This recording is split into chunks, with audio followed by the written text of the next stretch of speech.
Hello, I'm MC Toon, the worst rapper in the world.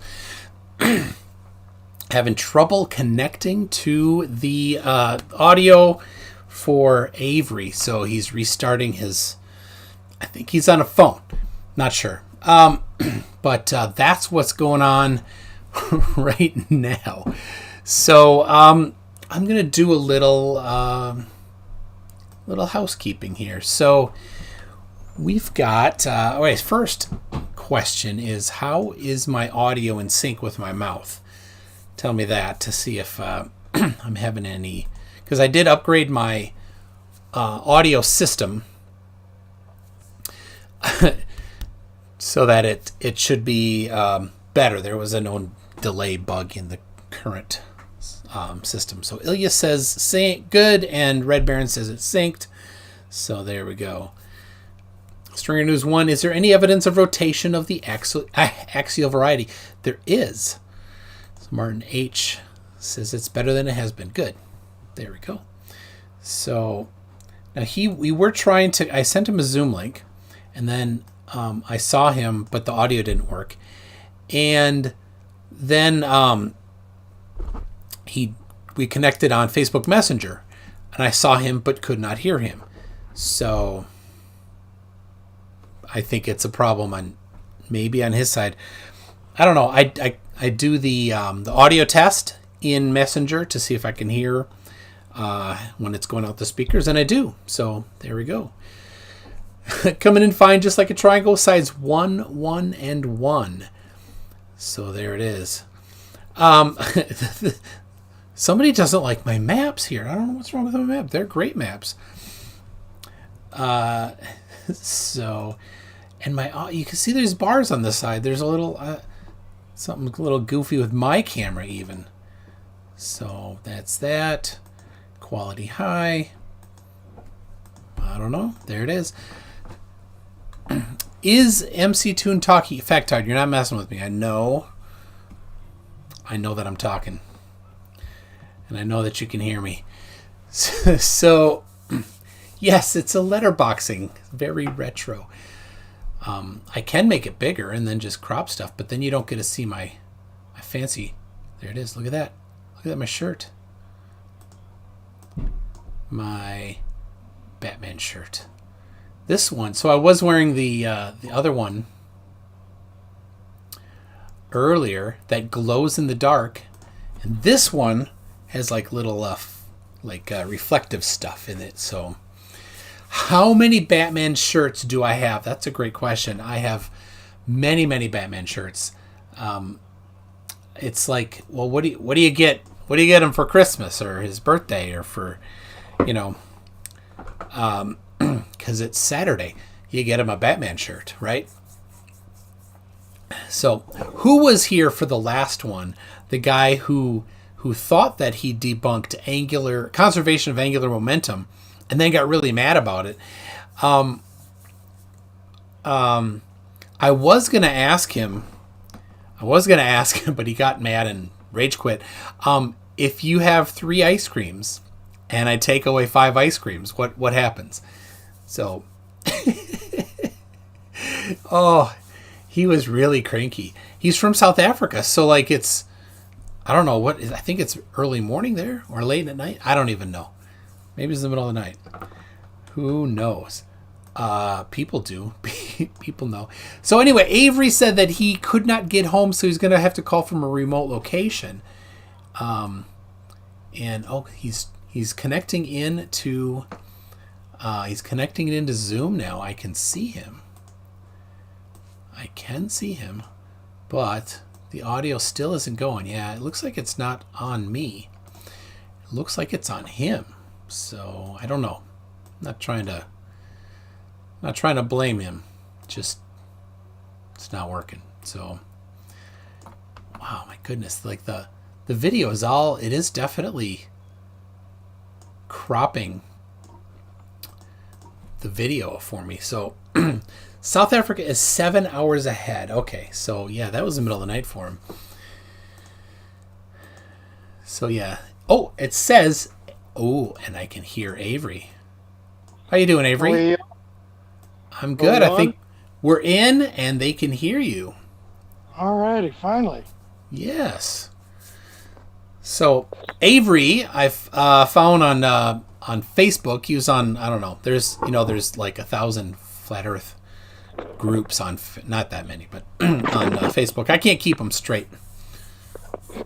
But found him on there, and I said, hey, let's bring it to the live show here. So Avery, you want to introduce yourself a little bit, tell people about you and what's going on? We pretty much just did it. Okay. You asked me to come on here to talk about flat versus round, so that's what I'm here for. All right, and we did agree to a format. We take turns. It's 5 minutes. A presentation uninterrupted, a 5-minute rebuttal uninterrupted, and then a 10-minute discussion. And we each do that twice, and we alternate turns, and so that's a total of 4 rounds, and should be fun. And see if there's some questions from the chat interspersed. So, what do you think? You want to start? I'll defer. You'll defer, okay. Well, I will then start with high altitude curve. I have I can present so you can see it here. So, and one that I like is from a flat earther, from Dwayne Kellum. Have you heard of Dwayne Kellum? Yeah, it doesn't ring a bell to me. No. Well, he's a flat earther, and he sent up a balloon several times. And I'm going to bring up so that people can see. They need to be able to see it here too. So there's that. Oh, it's cropping weird. Yeah, that's all strange. So hold on a second.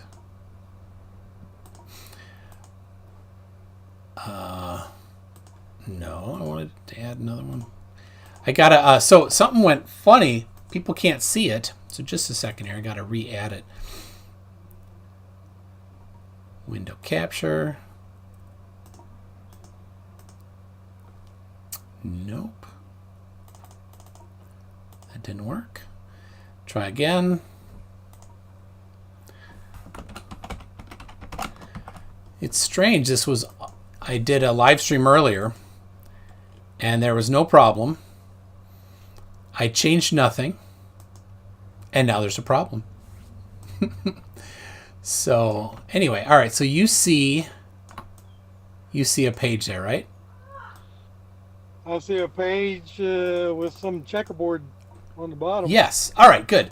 So there we go. So when looking at photographs to see if there's a curve or not, it's important to do something to deal with the curve that might be in the lens, right? So if you use a fisheye lens, hold on a second. I'm going to start a timer for me. If you use a fisheye lens, then it'll give you a curve when it's not there, or it'll make the curve bigger, or it'll twist it the wrong direction. And so you'll use these. They send up these balloons with fisheye lenses, and then when it's above the horizon, it's curving one way, and below, when center frame's below the horizon, it's curving the other way. That's no good. It doesn't tell us much. Of course, when it crosses the center frame, we know a little bit, but I'd rather have a lens where it doesn't have any distortion, right? So Dwayne used this.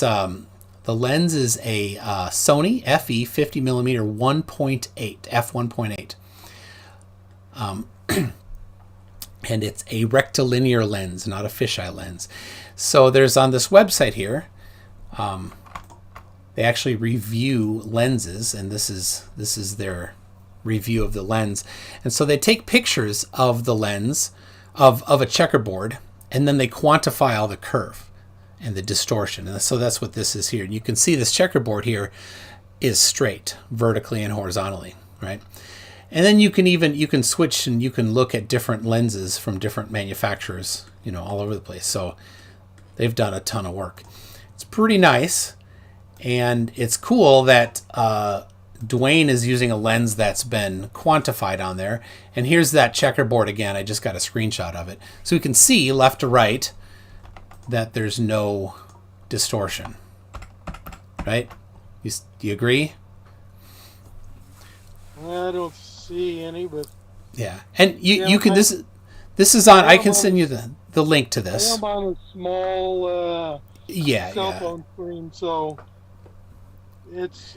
I mean, I don't see any distortion, but that's not to say there's not any, because my picture's not that big. Yeah. So here's what I'll do.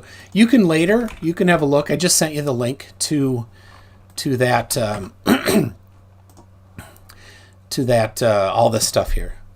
Excuse me. Anyway, so he sent it up, and here I have a still from 17,431 feet, and then I added this yellow line. So you can see here, and I'll zoom in right here on the far left. You see that? I have the top of the yellow line right on the edge of the horizon. We scroll to the right, you can see it's coming up, and then we go farther to the right, and just on this inset, so he has a GoPro actually inset, and it's at the horizon there, and in the middle it bulges up, so there's a definite curve. And then I did also do a compressions where you make it 10% the width of what it was to start with, and then you can really see visually the curve right there. So if the Earth is a sphere, then that's what you'd expect. And if it's flat, then I don't know what you'd expect. Maybe you have an idea what you'd expect, depending on different people's idea of what the Earth is. This is above California, so you can figure from California to wherever the edge might be is a pretty good distance. So. And there you go. Minute 20 to spare. So, what is the distance that you would say that photo is showing from one end to the other? The width of the photograph? Yeah. What in mileage do you think that's covering? I don't know. That's a great question. I didn't do the math on the field of view to see how wide it is, and comparing to the elevation to the distance to the horizon. I'm just looking simply that there is a curve, yes or no. So. Well, once again, I'm on a really small screen, and well, the screen itself isn't all that small, but the picture of you in here and what you were showing is about maybe a third of my screen, so it's not that great. Okay. But my problem with that is, number one, you said it's in California. I don't know which direction that is taken in. What is above your yellow line could be mountains. Because I know there's a lot of mountains in California. I was stationed out there for 10 years. So I know there's a lot of, there could be, that above your yellow line could be anything. So, I mean, I couldn't tell you what it is you're seeing, but I've viewed a lot of these high altitude balloon videos and photos, and the only curvature that I could ever see that wasn't coming from a fisheye lens type of camera is a curvature that would be more indicative of a circle, not so much a spherical curve. A circle as in if you're standing over a pizza and the pizza crust is rising up over the edge. That's what I see when I look at these high altitude photos. And I've studied a lot of them, and I've never seen any type of curve. But even with that, even if there is any kind of curve, you're not just going to see curve on the edge. You're going to see curvature from underneath the observer, like if he was on a basketball. That curvature goes 360 degrees from the center of the photo, and you don't see that anywhere. You see nothing but flat land, right? Am I wrong? Have you ever seen curvature from the middle of a picture? You're always looking for it on the edge. How would it look in the middle of the picture? The middle of the picture would be higher than everything else out after that. It would go out like that. It curve? That is the picture I just showed. No. You're talking about out on the very edge. That's the only thing you're looking at. I'm talking about the middle of the picture. You should see curvature going that way. But you're only looking at on the very edge. How would you expect that to look? So it's not a lot of curvature. We're not expecting a lot, but how would you expect a very small amount of curvature to look in a photograph that's not just the edge? If you're looking at the non-edge, how would you distinguish a flat surface from a curved surface at that high of an altitude in a photograph? Okay, well, imagine yourself standing over a pizza on your table, right? It's flat and it's round, right? Now, if you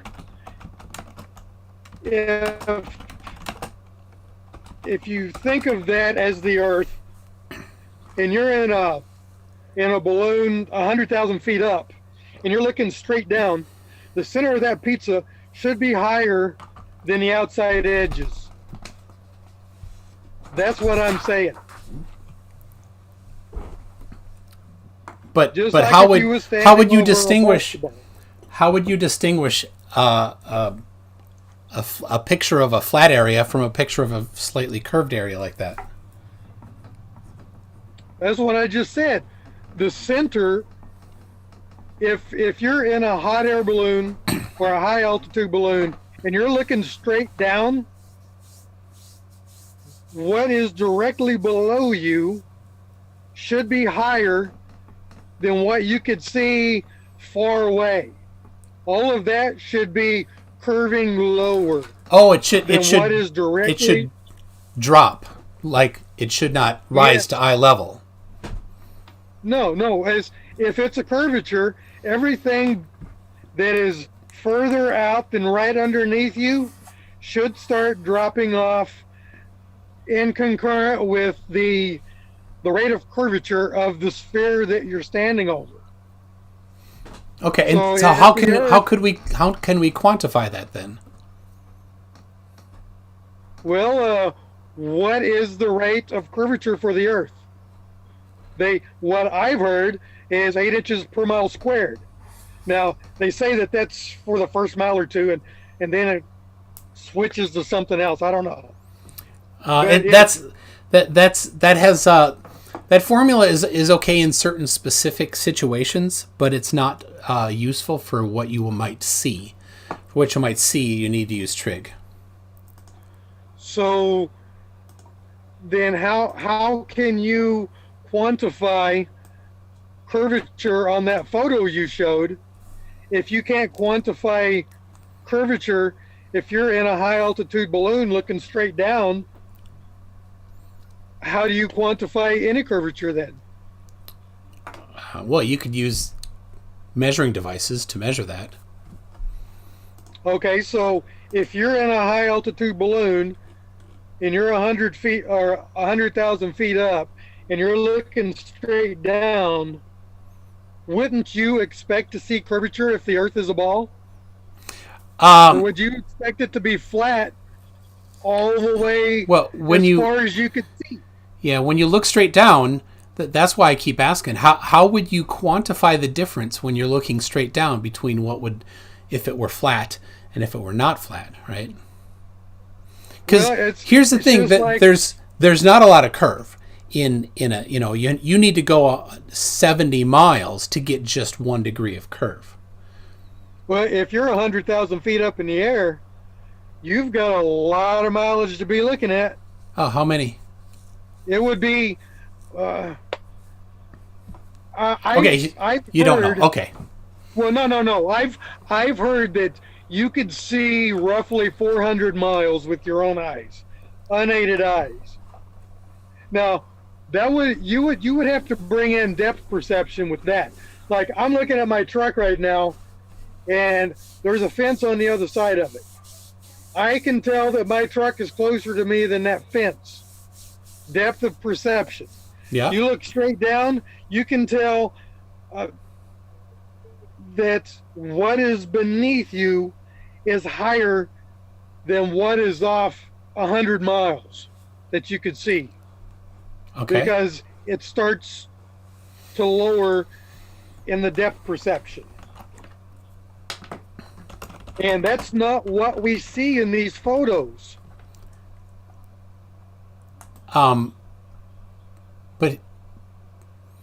But you haven't really explained, how we could quantify the difference. So, well, how would you want me to even answer that? I mean, well, you're the one saying we should see curve, and I'm asking how would that present itself? That's the question, right? Depth perception would present it. Now, as far as quantifying it, how much higher is what is right below you than what is lower 100 miles away? I wouldn't know how you would quantify that, except for the rate of curvature that has already been established, which is 8 inches per mile squared. So, all right, let's do this. Or whatever it is. Yeah.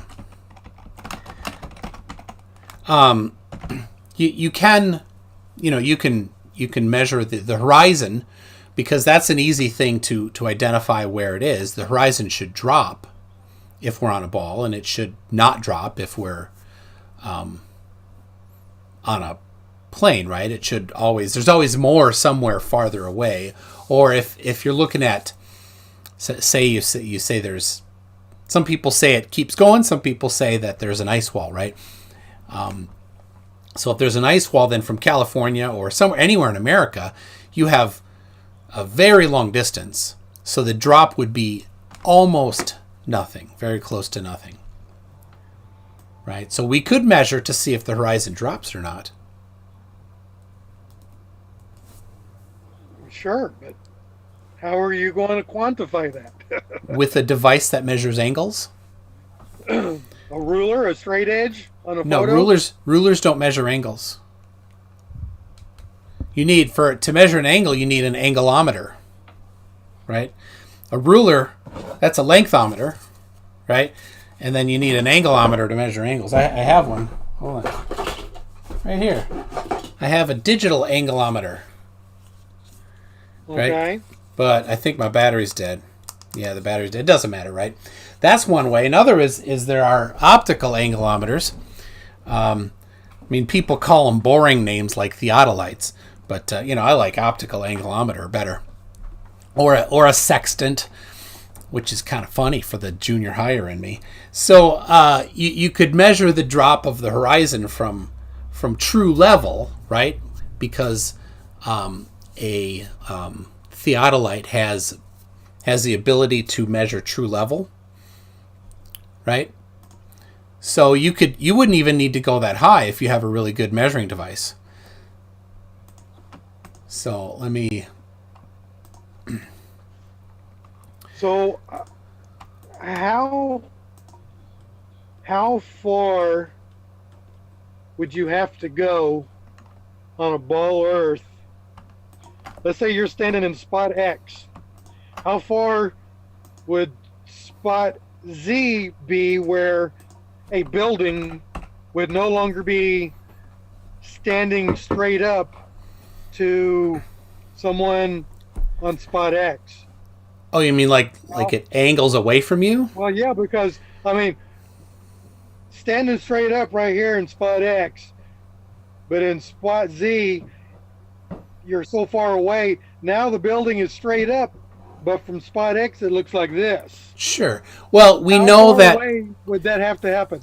So, well, we know that 70 miles, just 69 miles, is 1 degree. So if something's 69 miles away from you, which is a pretty good distance to see, it's going to be tipped away from you 1 degree. Now, if something's tipped away from you 1 degree, that's really hard to see if something's tipped away, right? Like this, right? Here's not tipped. Here's tipped. Can you tell the difference? Right? Not you can't. on this screen, no. And not on any screen with our eyes. We can't see tip. You need a lot more than that. And then by the time you get to where there's maybe 5 degrees tip away, right? And you only see the front of the building, right? So if this is the building and it tips away, you still just see the front, right? You don't see the top. So like it's tough to like see the tip. How far away do you expect to see at 100,000 feet up in the air? How far away do you expect to see? Yeah. To the right. I'll do that. 100. So that photo was 117,000 miles, which is. You mean feet? Sorry, feet. Yeah, and I happen to have a little calculator that I wrote in Python. Let's see if this. Are you a fan of Python? Monty Python. That's where they got the name from. But I'm a fan of Monty Python, but I don't know of anything else. Python is a programming language. I wrote a little program in to do this. So what I'm going to do is I'm going to share it to you, and then I'll send it to everybody else. Give me a second.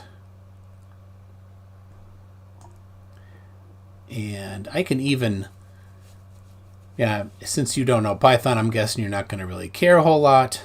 Where'd it go? There it is.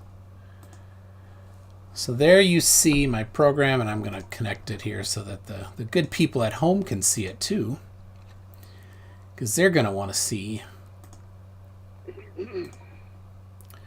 window capture. Get my cheaters on. That's too small for me to see. It's okay. I'll you don't need to see a whole lot. It's just a program I wrote. The people at home can see, and then they can enjoy the nerdiness that is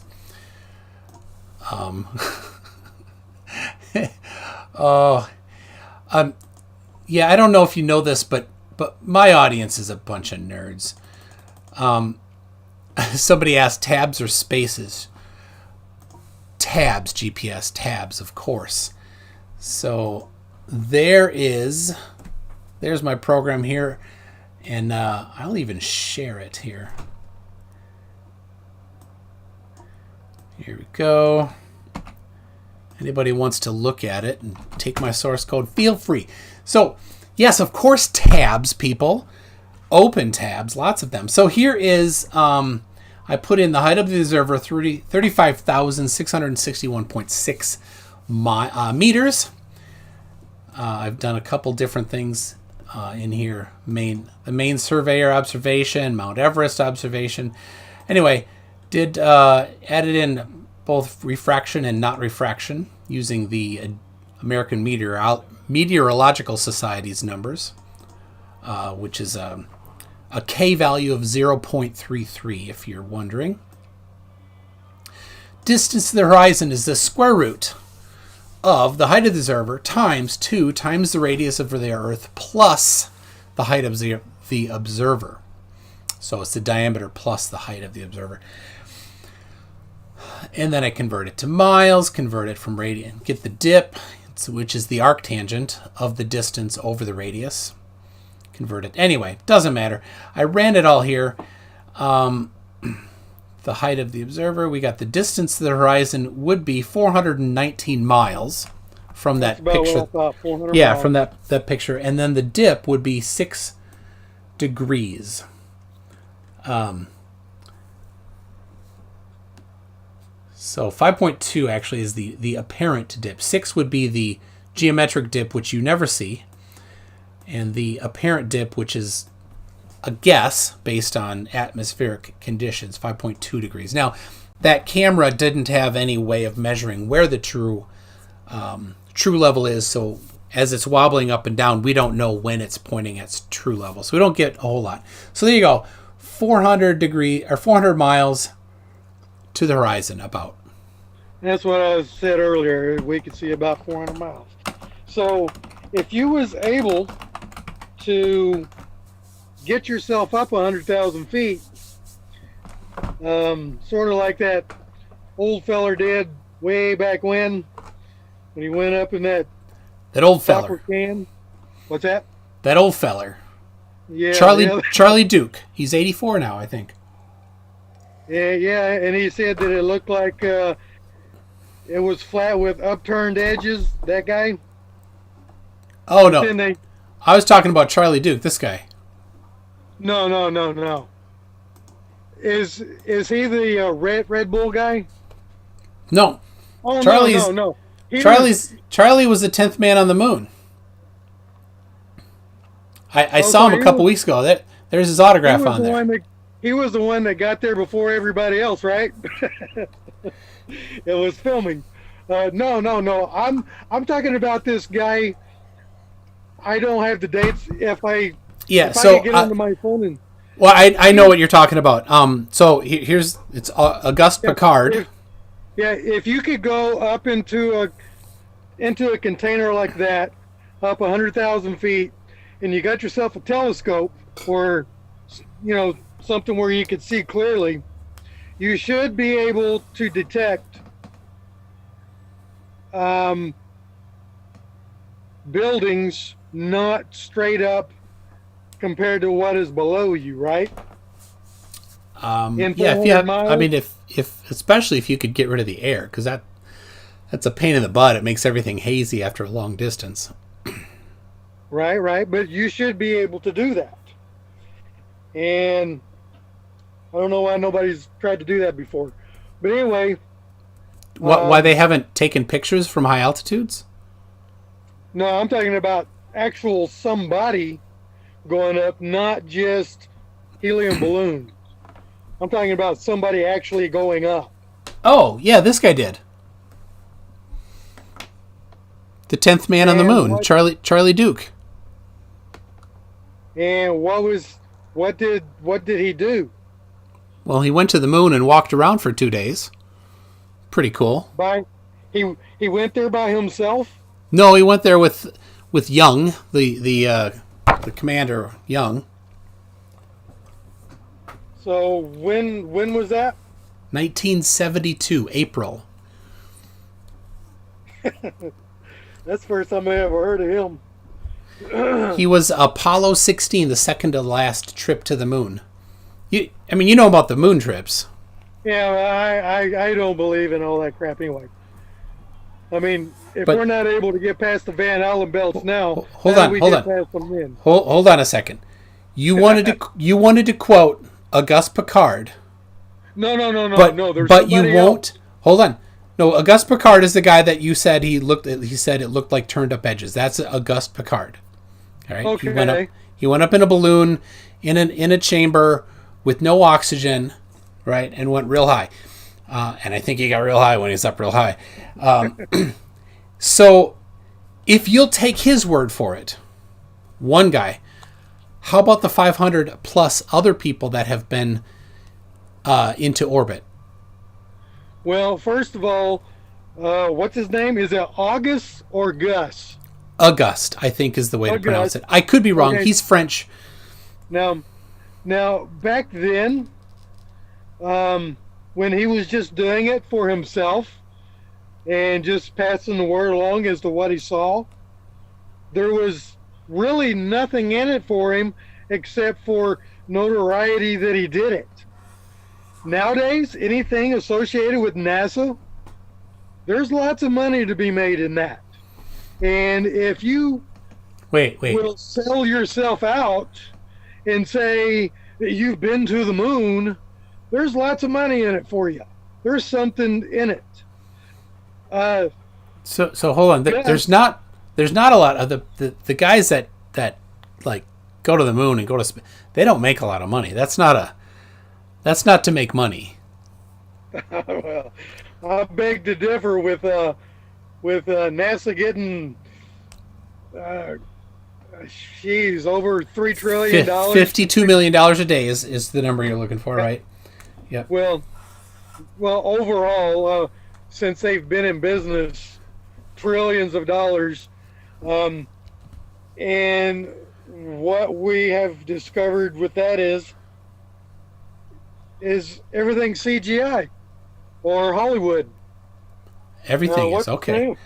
What's his name? That I'm having a brain fart right now with the guy that. Yeah, Robert Simmons. Well, no, Simmons is the one. That I could do your side of the debate for you. Well, no, the Hollywood guy that did the filming. I'm having a brain fart. Tom Cruise. No, the film director that everybody says Ernest Hemingway. No, come on, you know better than that. The Hollywood director that everybody says did Spadowski. No. Stanley Spadowski. No, Stan Kubiak. That's his name. Kubrick. Kubrick. Well, yeah, you know what, though? He was such a perfectionist that he insisted on doing it on site. On the moon, right?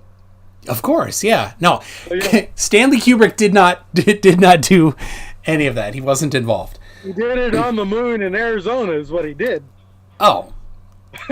Well, that's a claim without evidence, right? Well, some people say, because I know you don't have evidence for that, so I'll just circle claim without evidence for now.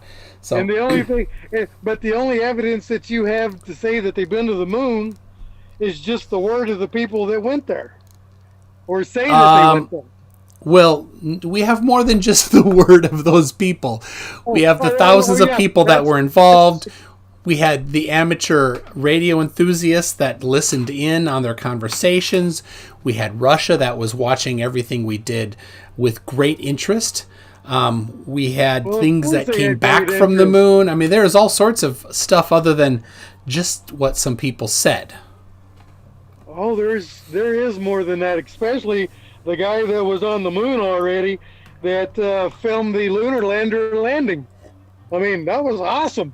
Can you show me the video? Can you show me the video of the lunar lander landing from the moon? I've never seen that. I used to have that saved on my videos, but it was deleted. Yeah, Avery, there is no video of the lander landing on the moon. There was.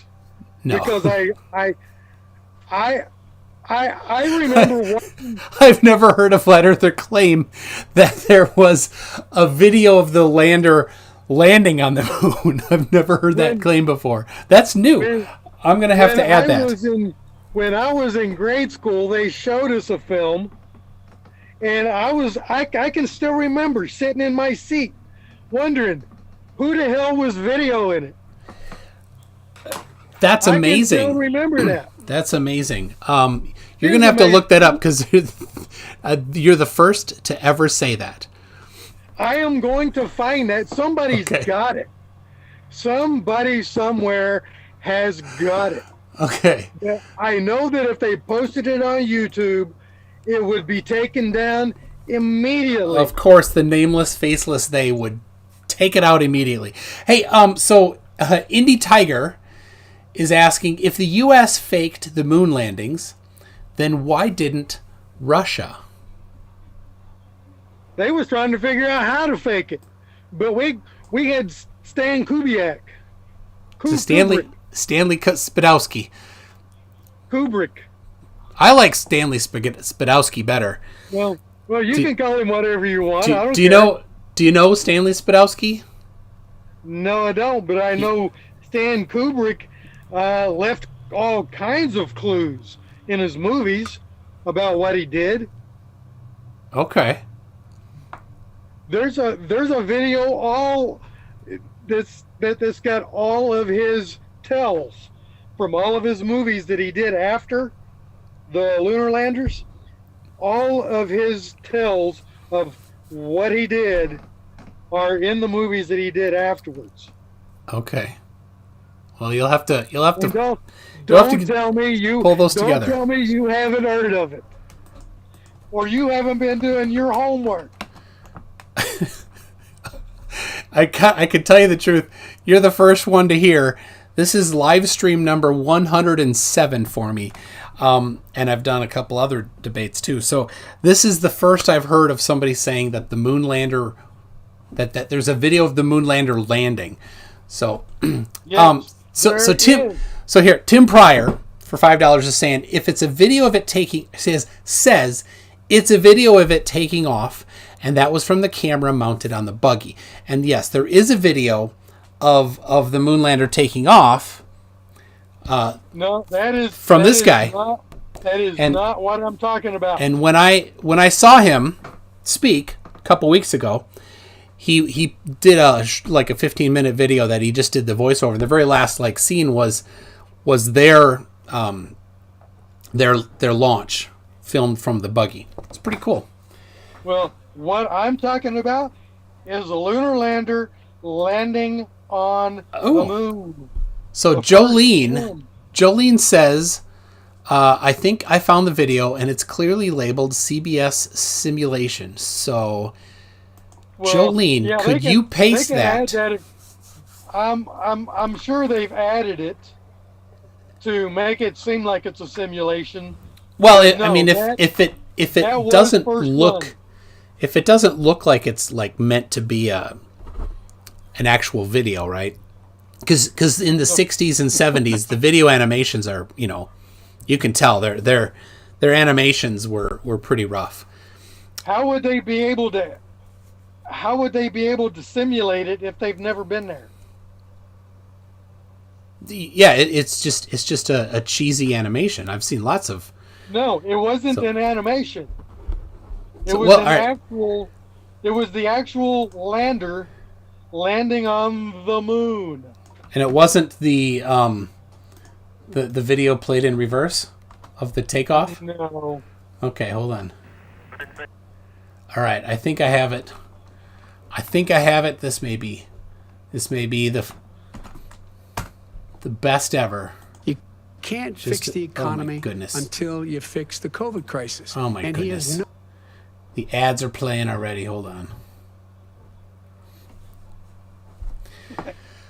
I got from Jolene, I got it. So thank you very much, Jolene. And then, all right. I got to do theater mode. I'm going to have to share it to you. You're going to want to see it. I've seen the simulation one, but I also saw the first run. So we're going off of your memory. I gotta say, I was born in the 60s, so this stuff was still fresh back then. Wait, what year were you born?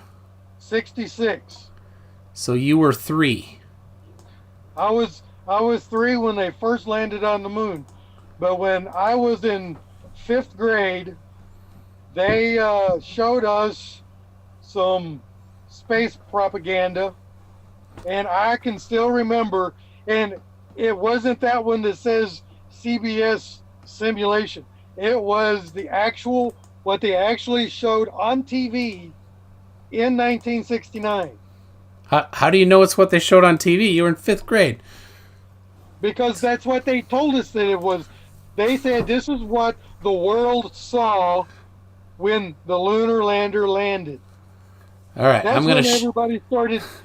That's when the whole it was fake started up, because I wasn't the only one, and I was only in 5th grade whenever I saw the crap. Whenever it first happened, people were saying, "Who was on the moon filming it?"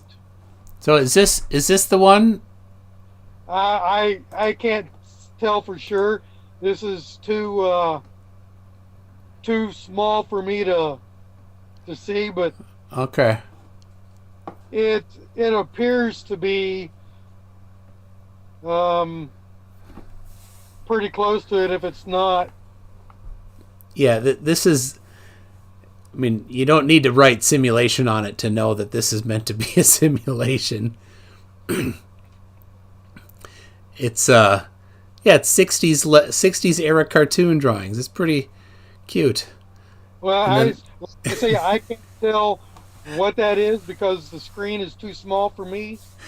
Yeah, But I know I'll send you this one too in chat here. It's pretty funny. I will search for the one that I saw, and I will send it to you. All right. I all know right. somebody out there has got it. And it was no simulation because what I saw was what they aired on TV in 1969 when they were trying to fool everybody that they went to the moon. Okay. I mean, this looks like if you've watched, Doctor Who from the early 70s and late 60s, it's about that quality. Well, A little better. Doctor Doctor Who from then was pretty rough. Have you seen the Chinese newest landing on the moon video? Doctor Who would be, could get an Oscar nomination for landing on the moon compared to what the Chinese did, and they're passing it off as real. I don't think. I'm pretty sure that the Chinese was also labeled an animation or a simulation.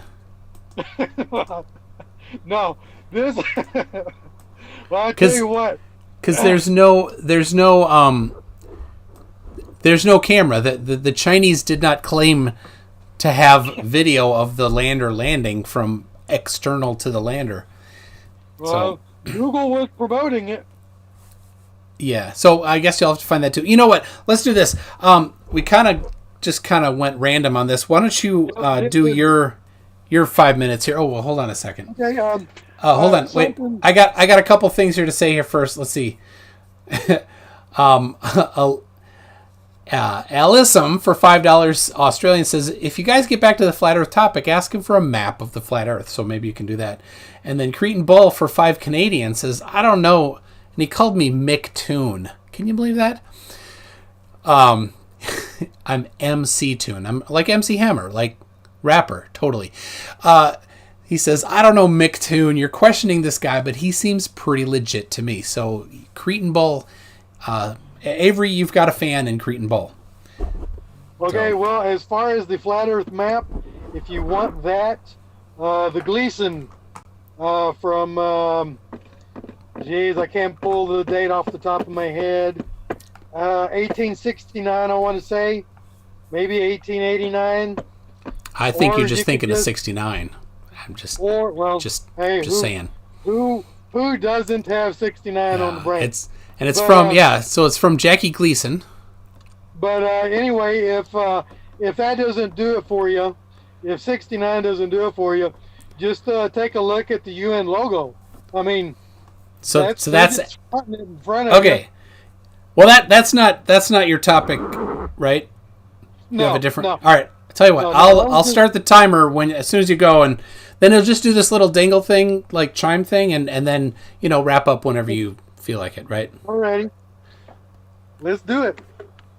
Go Okay. ahead. Air pressure.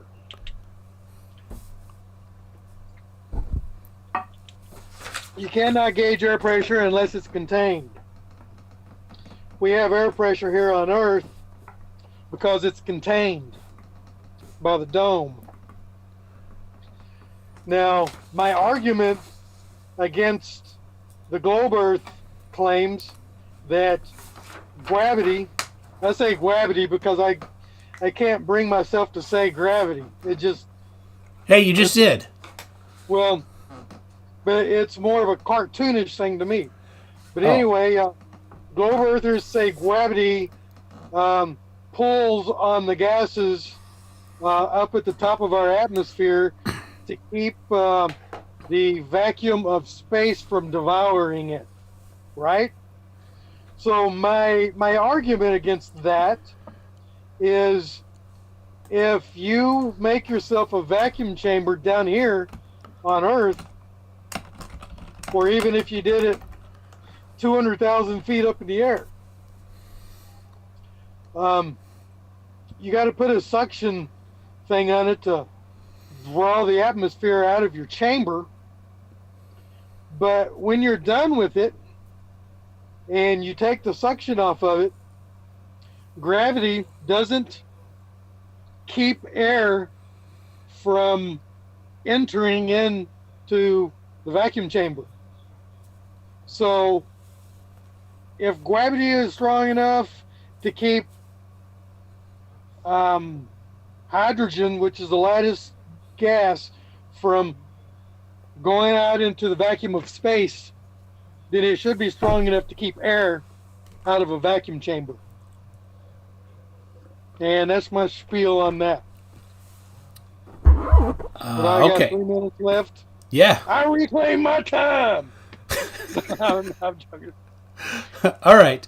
Well, I will start my own timer then for my response to gravity. So, yes, of course, there is a container. You said, let's see, air pressure must be contained. And yes, gravity is that container.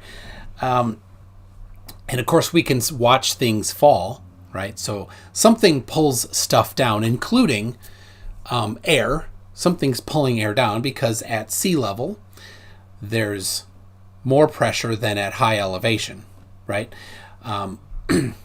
We can, in fact, the video I played from Dwayne Kellum, he actually has a barometer in his balloon, and it's on the screen the whole time, and you can watch as the pressure goes down when the balloon goes up. So there is this differential, right? But without a force, there would be no differential. It could not maintain a differential.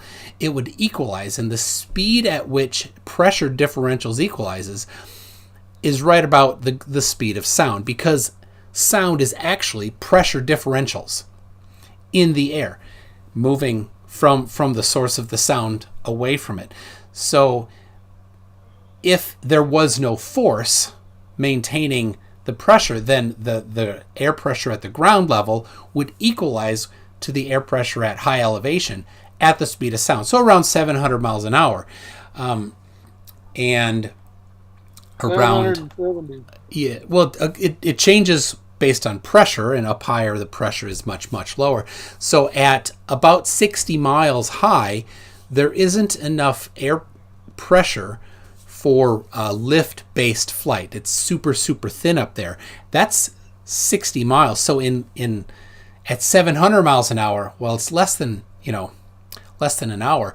That would equalize, right? So instantly, not instantly, but very, very quickly, we would have an equalization of the pressure from ground level up to high elevation. So that obviously has something maintaining this disequilibrium. Whether we call it gravity or whether we call it dropity, as Dave says, he says dropity, or it doesn't really matter what you call it, right? There's something. And so that is what is maintaining that air pressure differential and what keeps it in. Call it what you will, but there's something causing that disequilibrium. Now, sometimes people say helium balloon. And of course, if you take a helium balloon and put it inside of a vacuum chamber and evacuate the air, all that you can, the balloon falls. A helium balloon falls in an evacuated chamber because whatever that downward force is pulls it down. Buoyancy is what makes a balloon go up, and buoyancy is critically dependent on gravity, or the downward acceleration. It's in the actual formula for buoyancy. That's because, say you had a balloon here, right? The air next to the balloon is more dense than the balloon, and so This air, which is the same volume as the balloon, has more mass and says, hey, I get to be down here and you got to go up. That's why it goes up. That's why density and that's why buoyancy forces things to go up, but only until it gets to a similar buoyant level, pressure area, right? So, and if you evacuate the air, it'll go down. So there you go. There is how we can have pressure without any physical container. So how does gravity keep air from entering a vacuum chamber once you've removed the suction device that created it? Well, what do you mean? How does it do that? No, why doesn't gravity keep air out of a vacuum chamber if it's strong enough to keep our atmosphere out of outer space's vacuum? Well, what it'll do is at any elevation, it will equalize within that band, right? And so if you have an open vessel, then the pressure outside the vessel and the pressure inside the vessel are going to equalize. So what is the difference between air going into a vacuum chamber right down here on the surface of the Earth and our atmosphere going into the vacuum of outer space? Wouldn't that equalize as well? It does equalize. Yeah, it does. In the way it equalizes is a pressure gradient. So high pressure down low, right? Everything wants to pack together down low. And so right here, we have all of the air above it pressing down. You go up 1,000 feet, you have, 1,000 feet less air above you pressing down. So the pressure is lower. But what I'm saying is, how is it that our atmosphere isn't escaping into outer space? That downward force, the downward force pulls it back. So if it, and some can, if they have enough kinetic energy to keep going, it can escape the gravity well of the Earth and keep going.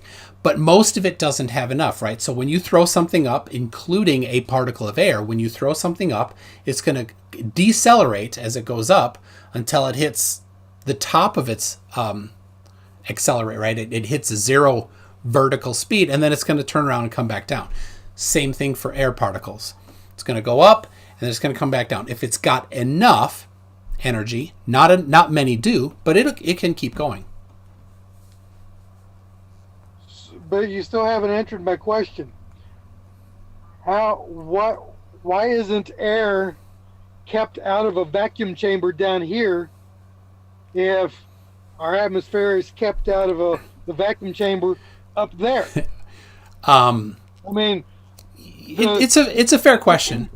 It's the same force keeping our atmosphere down here that should be keeping our atmosphere out of a vacuum chamber down here. It should not keep it out of the vacuum chamber because it's, like I said, it's going to equalize. I got my jar here, right? So the pressure here and the pressure here are going to be the same because they're connected, right? Now the thing is, if I were to take a denser gas like sodium hexafluoride and put it in here, right? It, just like the water doesn't just come out, the sodium hexafluoride would stay in and would not just come out. Now it'd slosh around a little bit because I'm moving it, and it'll come out a little. But inside of there would be the sodium hexafluoride, and the pressure inside, because the mass of the sodium hexafluoride is more than the mass of the air out here, it would be a higher pressure inside than outside. I understand that. Yeah. I understand that. But you put a lid on that jar and you suck all the air out of it, and then you take the vacuum off of that lid, air is going to rush in there. Yeah. Why doesn't gravity keep the air out? If it keeps our atmosphere out of that vacuum... Actually, gravity is going to force the air to go in because of the pressure around here. Yeah. But it shouldn't. Yeah, it shouldn't should. do that. I mean, we can go over the math that covers that, right? And I don't do pseudo-math. That's it's way out of my league. all right. I don't even look at it. Okay, well, then, are you sure that you should be talking about flat Earth if you can't even do a little bit of math? No. I mean, I understand what people are saying with pseudo-math, but none of it rings true to me, and I don't like wasting my time. Okay. When you say I mess with pseudo-math, I know automatically. What's I'm pseudo-math? wasting my time. Pseudo-math is putting a triangle up in the sky and saying the sun is 93 million miles away. that's pseudo-math. How's that? What makes it pseudo-math? How do we know when we've switched from real math to pseudo-math? I can take a walk over here to that building over there and count 1,000 feet. That's going to be an approximate 1,000 feet, but I can almost guarantee it'll be about 1,000 feet. But are we moving towards answering what is and is not pseudo-math? Now, putting his triangle up in the sky, one corner on this star, one corner on the moon, and then one on the sun, and saying, oh, that's 93 million miles away. There is no way you're going to measure 93 million miles. So how can you say it's 93 million miles? That's pseudo-math. You'll never, ever measure 93 million miles. But okay, no, I'm. Let me ask the question again. Don't give me like a concrete example. I want to know how we know when we've crossed over from real math into pseudo-math. 2 + 2 = 4. That's real math. Pseudo-math is the sun is 93 million miles away. Okay, can you ever prove it? Where's the threshold?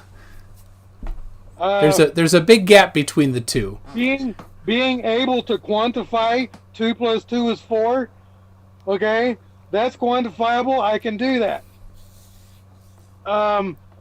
Drawing a triangle in the sky and saying the sun's 93 million miles away. Yeah, it's the third time you've said that. There is no way you could ever prove it. Except it's the third time you've said that. I want to know what could we use to measure, like so that if I weren't with you right now, I could look at some math and then I could determine, yeah, that's real math or that's pseudo math, and then we could just put it into the different buckets. So what could we use to measure what's pseudo math and what's not? Well, you could start by using some common sense. Saying, just to make sure that the sun is 93 million miles away, let's measure it.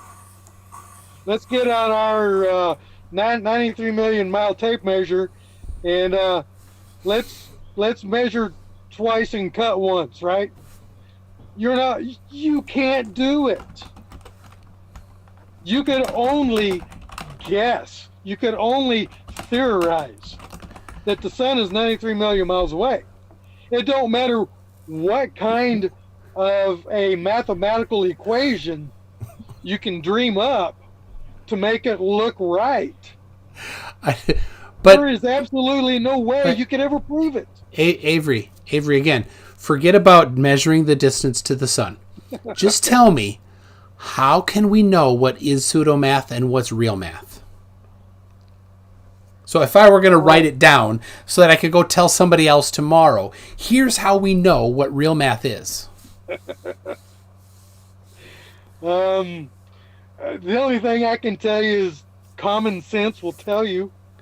Okay, common sense. It kind of sounds to me like basically it's any math that you can understand is real and anything you don't understand is pseudo? No, because I I really don't understand trigonometry, I believe you.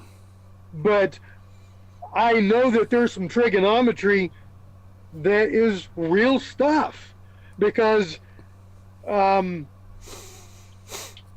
do you call them? Engineers use that stuff. I'm not an engineer. I don't need to know that crap. But I can look at some pseudo-math, especially if it's got a G in it. If it has a G in the equation, pseudo-math right away, because gravity has never been proven. I can't read that. It's too small. It's advanced engineering mathematics. It's from college.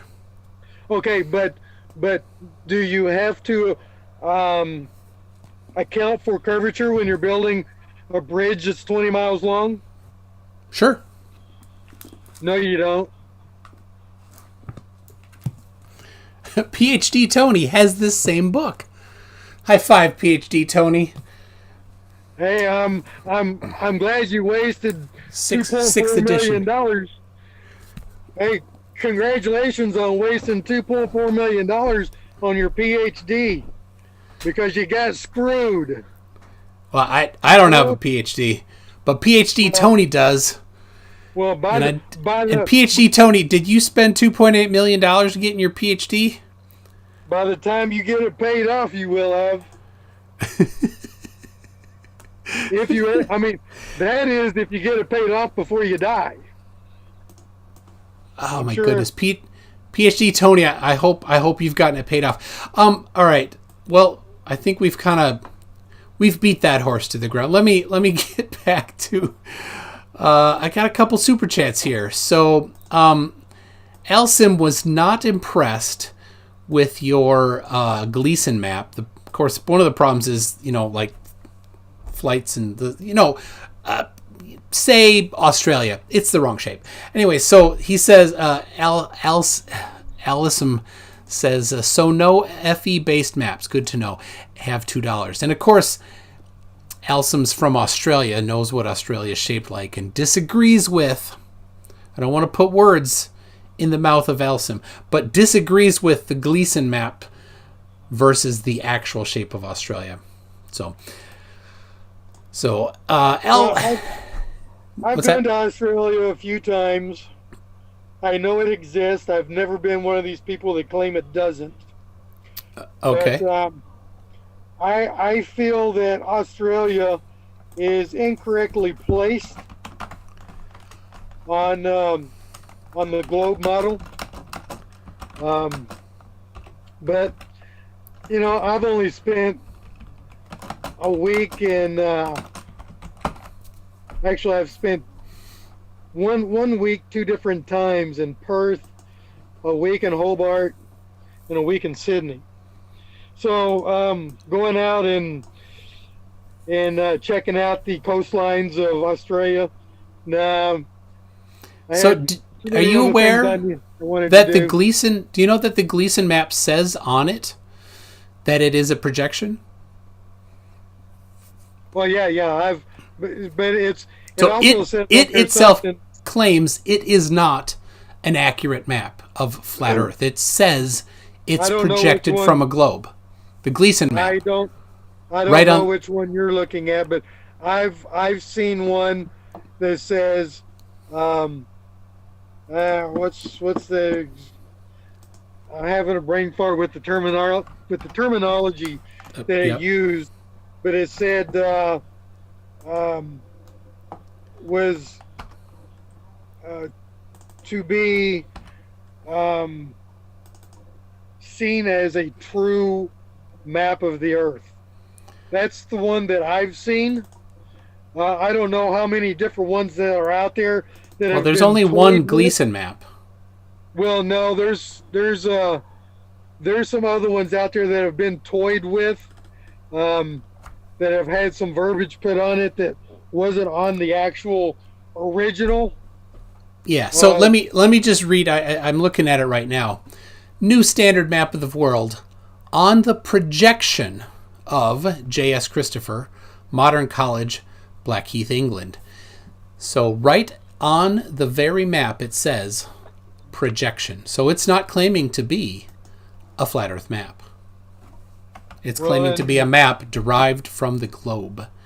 How many pages of Google did you go through before you found that? 0. If you found it on, There's only one Gleason map. I have in my folder a very high resolution picture of it. I'm not talking about the actual map itself. I'm talking about the verbiage that you find on it. Some of them have been tinkered with where they have changed the verbiage. Oh. Not seen that one. But all that I've seen all say on the projection. They all say projection. They do have things like they talk about the solstice, December and June solstice, and talks about distances, and it's from 1892, not 1869. Get that out of your head, man. So, okay, all right. 69's always going to be there. I was born in 66, but I say 69 anyway. That's when we went to the moon, baby. Okay, so Alyssum for 5 Australian says, if the pressure only exists because of the dome, ask him how high the dome is. If it's over 100 kilometers, he has a vacuum next to the atmosphere. Oh no. So how high is the dome? According to the Britannica Americana Dude, encyclopedia. You can't make me laugh while I'm drinking. What was so funny? What was funny? Put me in on that. I want to laugh too. It's like I could do your half of the debate. That dome, it says dome in there, right? And it gives an actual height in feet. It's actually a word for a mountain that's not very spiky or peaky. It's a very low, not low, like a gentle curving to the mountain. And the actual, if you look at a topographical map of Antarctica and you go to those same places, you'll see that the elevation matches. So it's like a few thousand feet. It's not that much. No, the encyclopedia I'm talking about was from 1968. Yep, Encyclopedia Americana. And it says the dome is projected to be 400,000 feet at its highest point.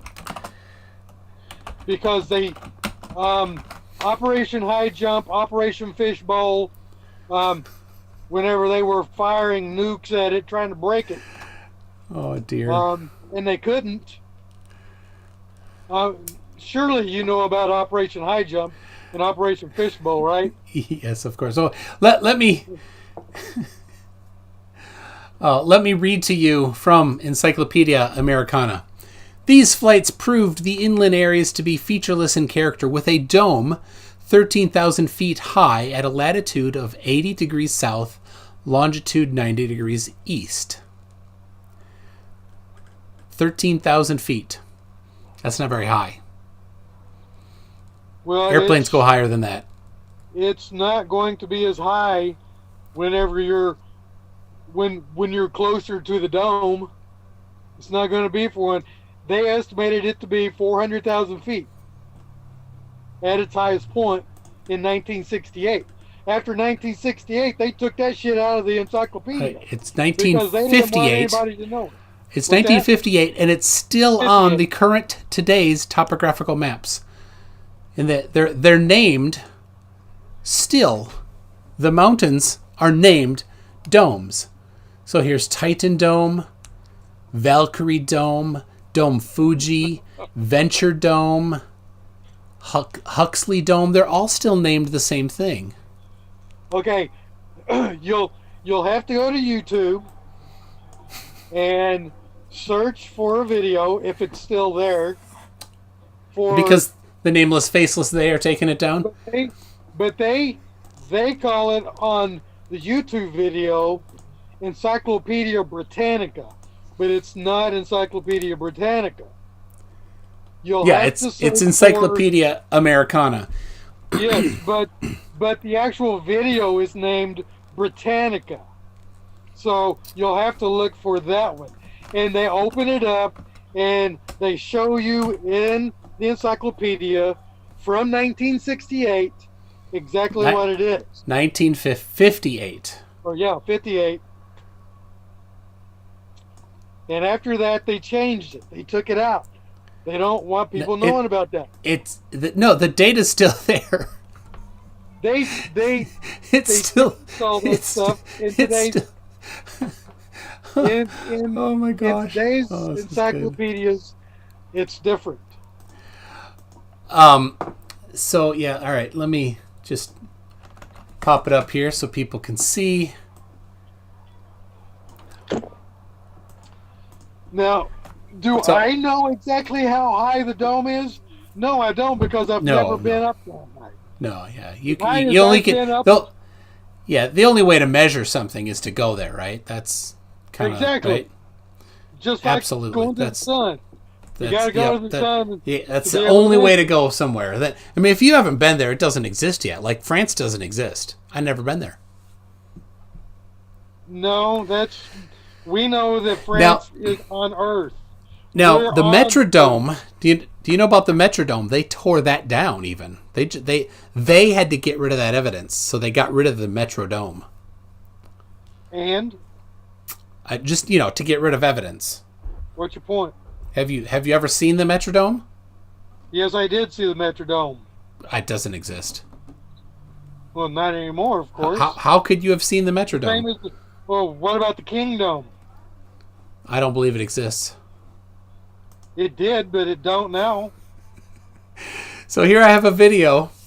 Hold on, I'll share it to you so you can see it. I hope you're having fun. This is. So, are you also in denial that the Antarctic peace treaty we have is to keep people like myself away from discovering and reporting back the dome? Oh my gosh. Elson, before you said that, said he knows that he can go there himself. Cue Antarctica treaty excuses. Also, I don't think he notices when you're sarcastic. So I have right here, I'm showing from Encyclopedia Americana where it says 13,000 feet at latitude 80 degrees south, longitude 90 degrees east. So there you go. But it also says to be 400,000 feet at its highest point. No, it doesn't. Somewhere in there it does if you keep watching.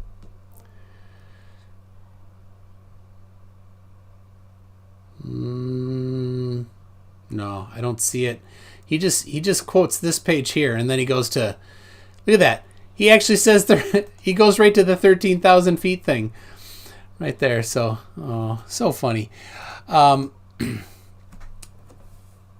So yeah, Alsam totally nailed it. So, I've read the entire Antarctic Treaty. I'm sure you have. Could you tell me, like, which article of the treaty says that you're not allowed to go there? It doesn't have to say it in the treaty for them to keep you away. How do you know that they keep you away? Like, do you have? Is it secret documentation?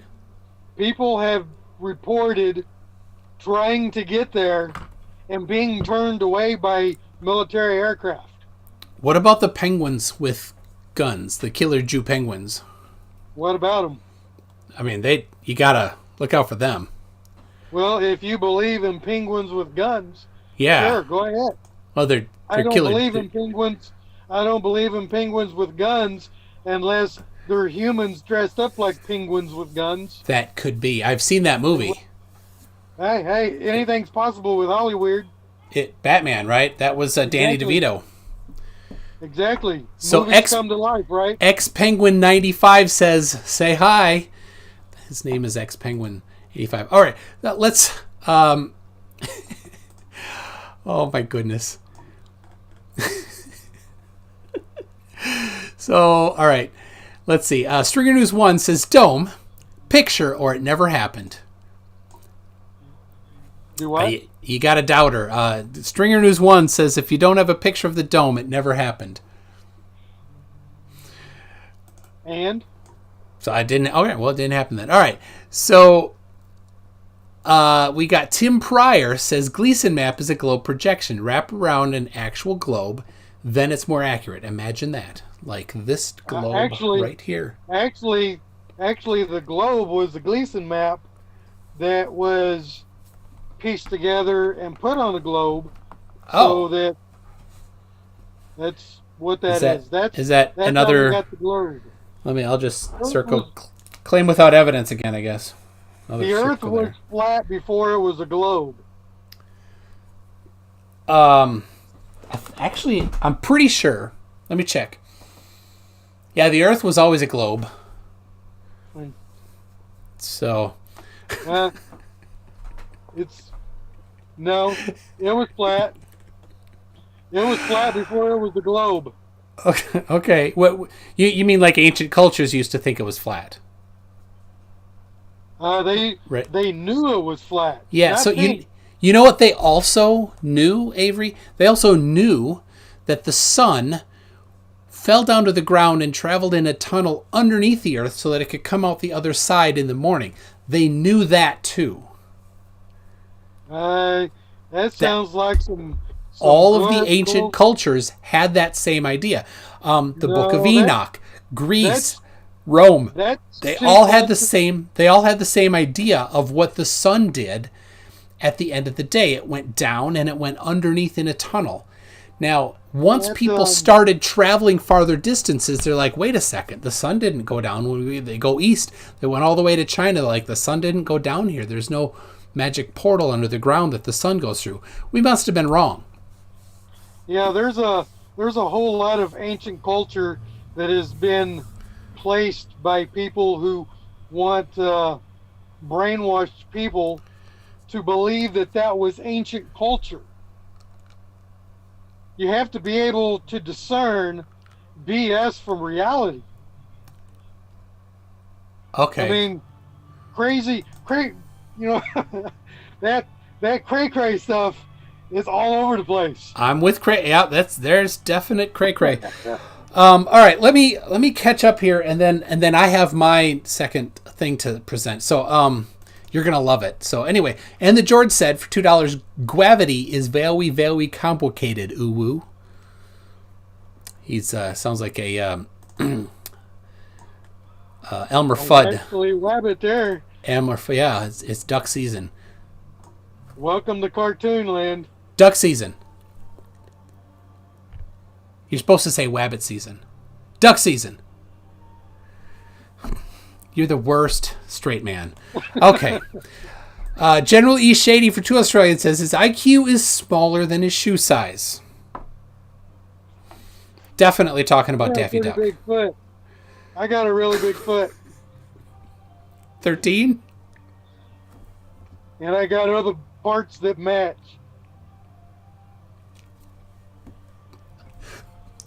Oh, dear.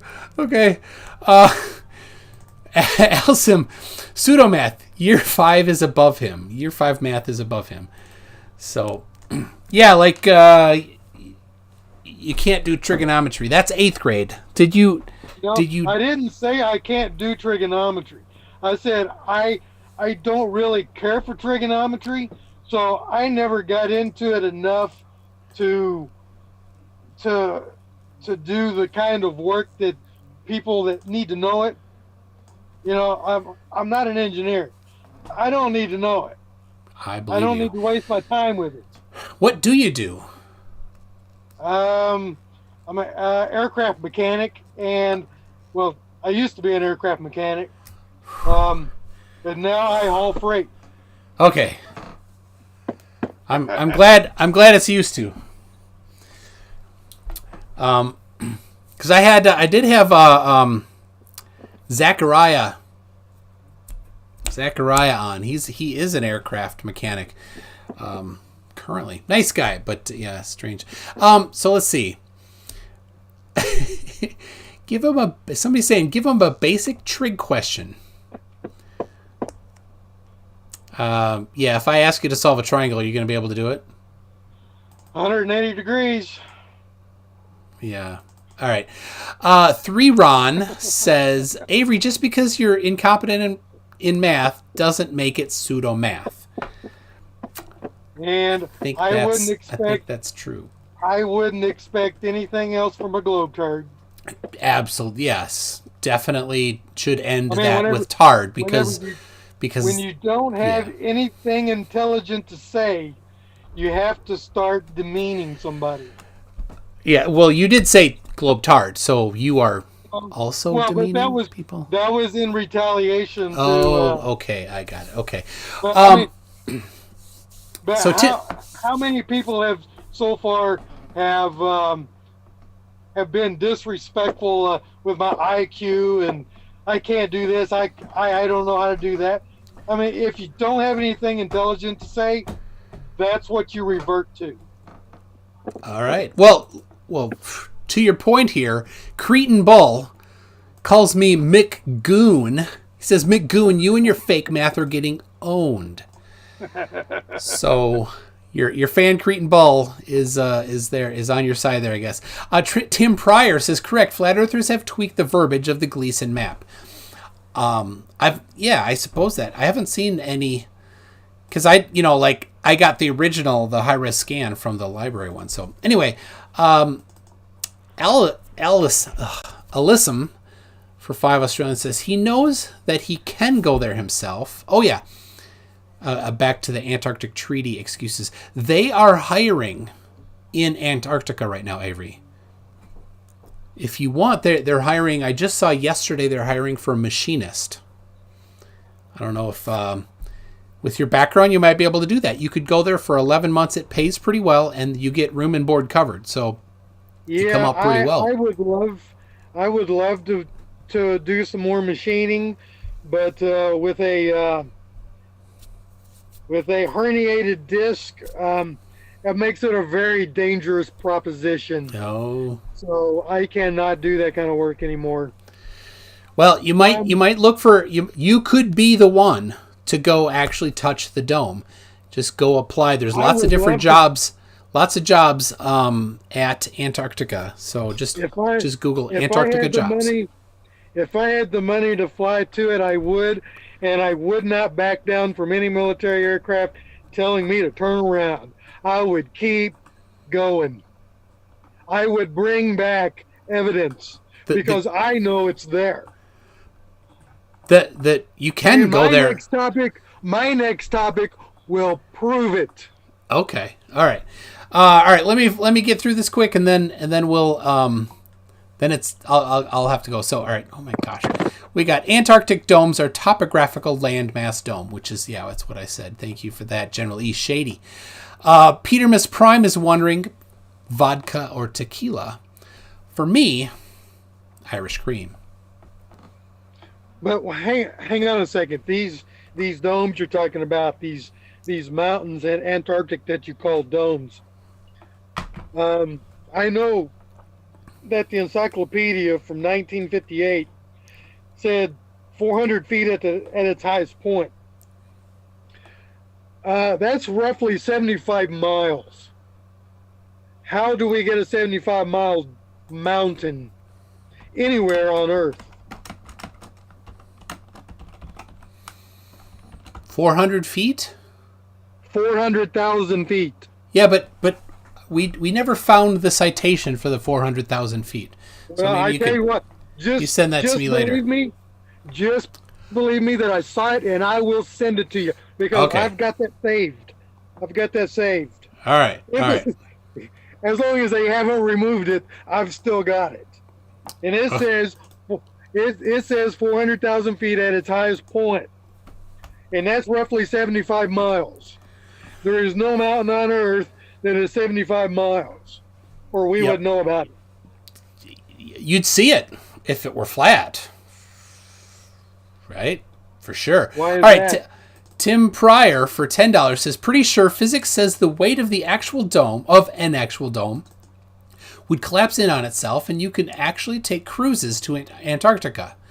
do these people research anything. In fact, you could even do the annual marathon on Antarctica. It's a thing. People want to do a marathon on all 7 continents. I'm happy doing a half marathon in Minneapolis. Without anybody knowing what the dome is comprised of, you could never say it would collapse in on itself. You don't know what it's made of. Could be paper mache, just real thick. Could be. Yep. It could just be water. Who knows? Yeah. Until somebody gets there and brings back evidence, I would take me a chip and hammer and I would chip me some of it off. I would come back. I would lick it. The world. Now, what would you do if you got to the edge and there was no dome? There's just an edge. You look over. You're like, hey, look, there's space. What would you do? I know what I'd do. I would come back and I would say, hey, folks, I've been to the edge. There's no dome, and sorry about you, but there is an edge. Yeah. Well, I would cut a whiz. Just saying. Guys in the chat, if you'd cut a whiz, give me a thumbs up or something, right? In fact, I was at, don't tell anybody this, but I went to the Grand Canyon, and my sons and I, my wife and daughter, not interested. We all cut a whiz, just lined up into the Grand Canyon. Got a picture of it. It's great. Myself and my 33 kids were there. I can't wait to not see any of those photos. Yep, I won't be showing any of that. Oh, Darth Wheeziest once got close to the edge at a U2 concert. So PhD Tony for 5 Australian. Oh wait, we're back to Alyssum. Says Gleason actual patent says that it's a distorted because it is a projection. So there you go. Gleason map kind of falls apart once you start analyzing it. How do we know that's the actual original? I guess you could just randomly. Anybody could say anything. Holy cow! We got a lot of thumbs up. A lot of guys are going to cut a whiz over the edge, just so you know. So, all right. PhD Tony, who works with gravity for his career, for 5 Australian, says seismic wave travel times from one side of Antarctica to the other prove that Antarctica is not the edge of a disk. So they have seismometers all over Antarctica. And so if there's an earthquake, right, if they know it happened at this time here, and at this time here, and at this time here, and at this time here, right? So the timing of that doesn't work for around the outside rim kind of thing. So anyway, Joe Whip, by the way, says... But that is also if they were on a small little continent called Antarctica. They could have been up in the North Pole and just thought because they were told they were on Antarctic. You don't know where the hell you are. Oh my gosh. Oh my gosh. You don't know. I was chatting with a guy. People are that dumb, I guess. Okay. I was chatting with a guy who said he was in Antarctic, but he said for some reason he kept getting a strange feeling that he wasn't at the bottom of the earth.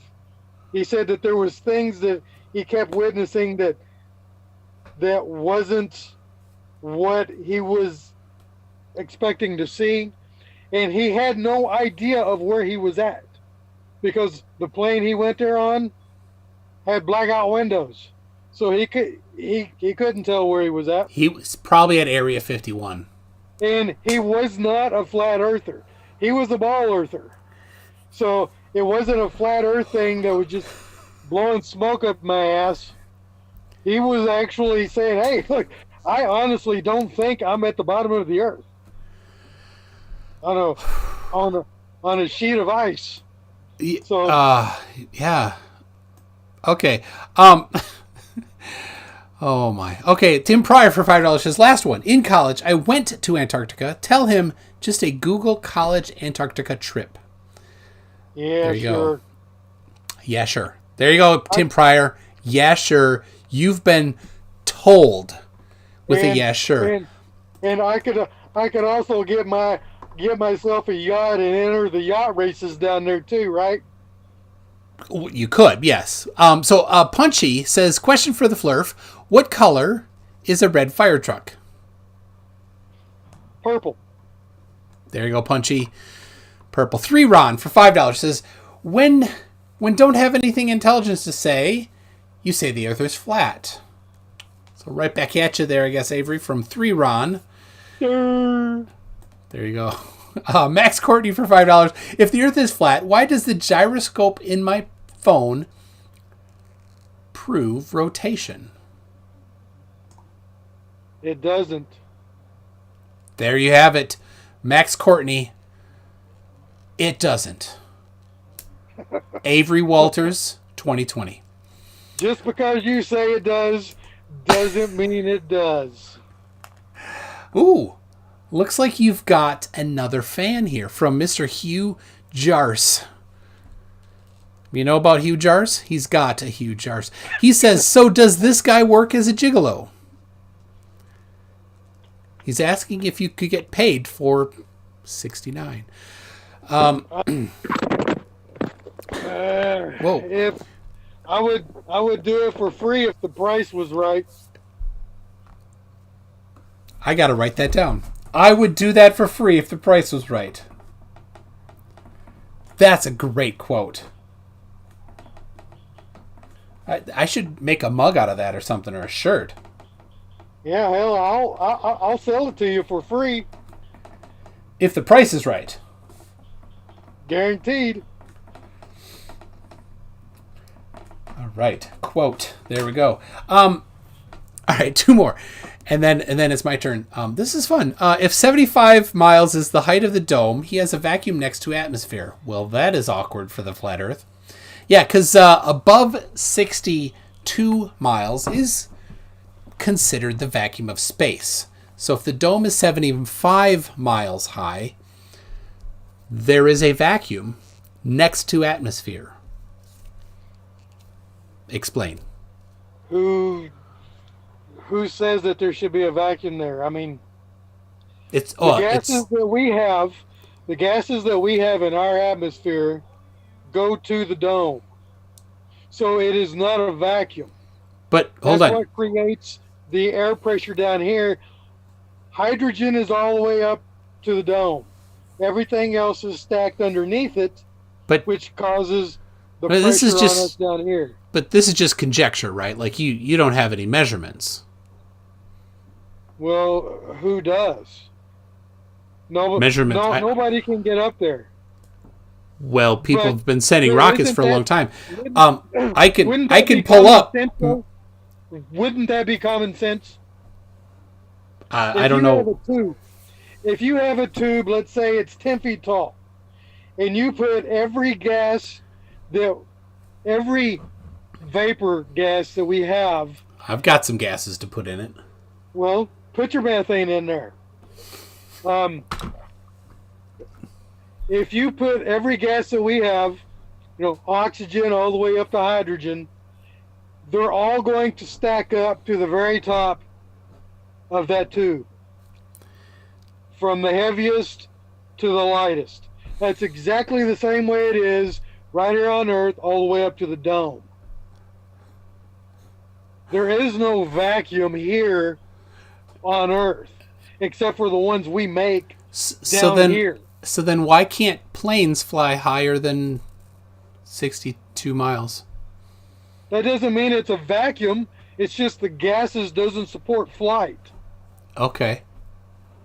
What's a vacuum then? The What is the vacuum of space? Could you define that? Well, don't we all know what a vacuum is? So I got one in the closet. It has 0 atmosphere. Whatever. Zero. It has to be contained. Is it? So a vacuum is perfectly 0 atmosphere. Well, there's different strengths of. I mean, it's like the vacuum chamber for NASA. what do they go up to, like 17 atmospheres? Or whatever They it go is? they go the other direction. They Or minus, go down, not up. 17 would be more pressure. whatever it is. I saw a video on, there was some guy that went into that vacuum chamber, and he sprung a leak in his suit, and he said his tongue started to boil. He took a leak in his suit. His suit sprung a leak. Yeah, that would suck. So, so a vacuum.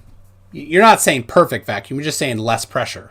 Still positive pressure, but not zero pressure. Okay, have you seen videos on YouTube of people doing rickshaw experiments in their basement vacuum chambers? Did you say Have you seen rickshaw those? experiments, like the guys I mean, just with crappy little. pulling carts with the guys in the I'm back talking- seat in I said, Korea? I didn't say rickshaw. I said rickshawed. Oh, all right. In other words, crappy experiments in their basement. I have watched many Vacuum flat Earth chamber. videos, and so I've seen a lot of crappy experiments. I've seen a lot of ball earth experiments. Whenever they're trying to do this, the last one I saw was some guy trying to see if flies could fly in a vacuum chamber. Yeah, they can't. No, they can't because there's no air. Well, Right? Well, there's still technically a little, It is not a. just a little. It is not a absolute nothing vacuum, Yeah. or the flies would die. They were still alive. They just couldn't fly. Well, I think maybe the flies were holding their breath. I have a question. Speaking of pressure, because the pressure in space is 10 to the negative 17 torr. Is that a positive or negative number? Like I 10 to, said, 10 to the negative 17. well, that's the kind of math that I don't cotton to. Is Well, that I pseudo-math? No, that's not pseudo-math, but it's the kind of math I have no use for. And I tried to get into it, but whenever you multiply a negative number by a negative number, get a positive number, that shit just don't. It just don't make any sense to me. So I stay away from it. So, I have no use for it. Okay, so I don't cotton to that math. I don't know what that means, but I wrote it down. Well, That's good. That's my southern speak there. Okay. What? How southern? Don't tell me anything you don't want to tell me. But I'm in Minnesota. You're in Oklahoma. Okay. Texas. Well, Have you I'm met- in Kansas right now. Yeah, you drive truck, right? Yeah. Okay. All right. Well, you know what? I should get to my my thing here. So, funny enough, I'm going to talk about gravity. I'll expand on what I said earlier, where I was just kind of being a little generic. Oh, I'll start my timer here, and then we'll try to move this quick so you can get into yours because you're going to prove something, right? So, the downward accelerating force can be measured, and you can measure it simply by dropping something and timing how long it takes for it to fall, and measuring accurately that distance. That's people real have- science. What's that? I said that's real science. Absolutely, that is. And so now PhD Tony will not agree with my pronunciation of this because he says it funny. I say gravimeter, but he says gravimeter. Can you believe that? PhD Tony, gravimeter. It's gravimeter to me. Just so you know, there's basically two kinds of tools. So if you're ever going to come over to Toon's house, or maybe you're going to ask me to come over to your house, and we're going to put in a bathroom. There's two types of tools. There's meters and applicators, right? So if you're like, I want to put a nail in, I need to pound that nail in. I'm going to use the pound applicator. That's what you use to put in a nail. And if you need to put in a screw, you have to twist it, right? That's the twist applicator. Just so you know. So you got meters like the lengthometer, and you've got and the angleometer, and then we've got the gravimeter or gravometer. So a gravometer, we'll go with that for now, just to really screw things up. That there's super high accuracy gravometers. And one of the techniques that they use is they have a small mass in there. They pick it up, and they have lasers to measure the time from when it breaks a laser at the top and when it breaks a laser at the bottom, right? And they can measure to 9 degrees of precision or more the downward accelerating force, right? Now, here's the cool thing. That changes all over the Earth, the actual value of that, by a small amount. It is lowest near the equator, especially at high elevation. So like on Mount Chimborazo in Ecuador is one of the lowest measured values for this downward accelerating force. And on the surface of the ocean underneath the North Pole is one of the highest measured values of this force. They did it in a submarine. It's pretty crazy. Now, there is something called the ISGN 71, where this is a standardized mechanism that they use so that all of their measurements use the same scale. People went all over the Earth, all over the globe, if you will, and measured the downward accelerating force, and they've done it for decades now. It started in 1971 when they recalibrated everything. There was a previous one that varied, and they had some issues with the measurements, so they recalibrated everything, and they've been using the same one since then. And you can get these lists of values from all over the world. And the cool thing is when you go to a place, they have the same exact latitude, longitude, elevation that they've measured multiple times over the years. And there is a variation, but it's down in like the 7th, 8th, and 9th digits. And so the higher number of digits, it's the same every year in that place. Now, if you take F equals G m1 m2 over r squared, which is the law of gravitational attraction, if you take the elevation using WGS 84, so from the center of the Earth to where that is, and use that to plug into the R for your law of universal gravitation, and then you subtract centrifugal force due to the rotating of the Earth, and which is different on the equator versus at different latitudes, you can get, with better than 0.1% precision, a prediction for what a value the downward accelerating force will be. I can go through any particular examples if you want, but it might get boring. All over the Earth, and you can do that to this amount of accuracy. What would be the non-gravity answer to that, to predict the downward accelerating force? Nobody's ever come up with one. I have a $10,000 challenge if somebody can do better than gravity to do that. But that's how good gravity is, how accurate it is. So, and I'd have 15 seconds to spare. So there you go. Your turn. What was that again? No. No, what? I started your timer. What causes things to fall is the weight of the object and air pressure. I could have saved you 5 minutes. You know. But where is that weight derived from? What causes the weight? The weight is a yeah, a force. I know that that gravity is a word that was invented to tie up everything about an object, which is the mass, the density, and the medium of which surrounds it, and air pressure. That is what causes objects to fall. Just like a helium balloon. Wait, you said air, but air pressure. Oh, no, sorry. It's your turn. I don't want to interrupt. Sorry.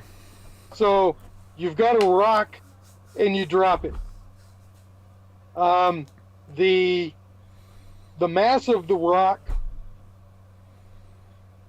and the air that surrounds it, if it's cold air, it's going to be different than if it's hot air or moist air. Then you got yourself a helium balloon that rises.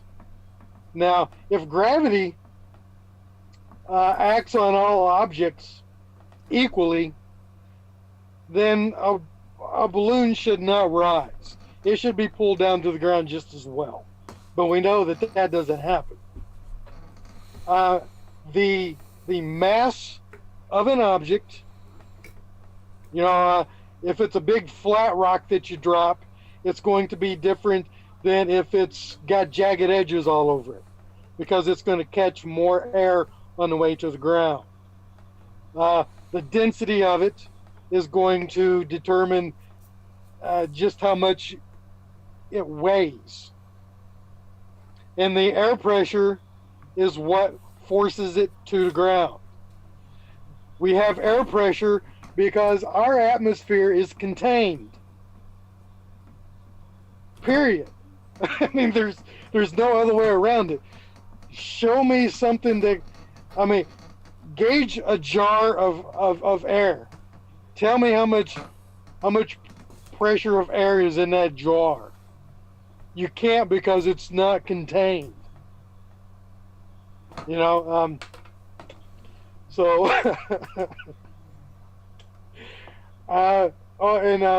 just on a side note, the guy that called it a what was the word? Gravimeter, he said. He's Australian, though. You can't. Well, the reason he calls it that is because he's got a PhD that he spent $2.8 million on. He's got to sound smarter than anybody else. Otherwise, he feels like he's wasted $2.8 million. Now he spent it in Australian dollars, I believe. So that might be, you might lose something in the the conversion. I've already accounted for, that would be cheaper, because they're. What's the exchange rate? When I was there, I got less Australian money than what I gave them in American dollars. So their money's worth more than ours by about 25 cents. So must be. Yeah. Something like that. 25, 30 cents on the dollar. But anyway, all of that crazy stuff you just talked about is what I guess NASA is spending $58 million a day on, trying to find fixes to all of these problems they're having with flat earthers punching holes in their ball earth theory. They have to come up with something, and you bought into it. Obviously, yes. You bought all the way into it. Yeah. They pay me, right? At least I told John Puckett that they pay me. But what use is that gravimeter thing? What use is it, really? Well, he uses it in his work because mineral exploration companies use it to find different gravity signatures under the ground, and if it's something higher gravity signature, then there's something like gold there, and if there's a lower gravity signature, then there's something like propane or oil there. And so these mineral exploration companies pay a lot of money to PhD Tony and whoever he works for to do these surveys to find places that have higher and lower gravity. And then they go and explore there, and turns out they're right. It's worth the money, and then they find the stuff they're looking for. It's amazing. You know, I don't know what it is that they found that tells them all that, but it damn sure isn't gravity. It They damn can sure call isn't. it gravity. They 'Cause- can call it gravity if they want, but it ain't gravity. Gravity doesn't Oh, dear. exist. If you can't see it, smell it, touch it, taste it, feel it, or hear it, it doesn't exist. Is the strong nuclear force not also existent? Can you feel it? No. Yeah, you can. You can feel the strong nuclear force? And until it kills you. I don't think you know what the strong nuclear force is. if you can feel it, You can't. I'm sure you would probably say it's pseudo-math if I were to explain the strong nuclear force to you. So, does it have neutrons? the strong nuclear force does not have neutrons. Well, what is it comprised of? Bosons. Can you see it? No. Then how do you know it's there?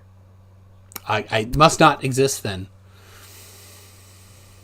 Can you detect it? Well, yeah. If you can detect it, then it has to be made of something that is Bosons. physical. If it's Um, not a physical thing, then it doesn't exist. Are you a fan of Deep Space Nine? Did you watch that show? I don't watch any sci-fi BS. Oh, man, Quark. I loved Quark. You got to get your gold press latinum. If I wanted to smoke, a pound of weed, I could probably sit in front of, Star Trek or something, and just totally veg out. You've got 235 nerds watching. You watch it.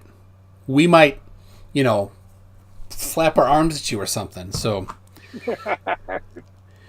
you cannot feel the strong nuclear force, but you can feel gravity. No, you can't. No, you can't. Are you floating? No. Okay. So let's do. I'm gonna do some super chats, and then it's your turn to do whatever you had. The Air pressure. must be Air your. We already air pressure was your first one, wasn't it? No, I'm saying the reason I'm not floating because of air pressure. Oh, okay. If you say so. All right. X Penguin 95 for £5 says, so we can't claim Gleason because it may be altered, but he can claim it because reasons.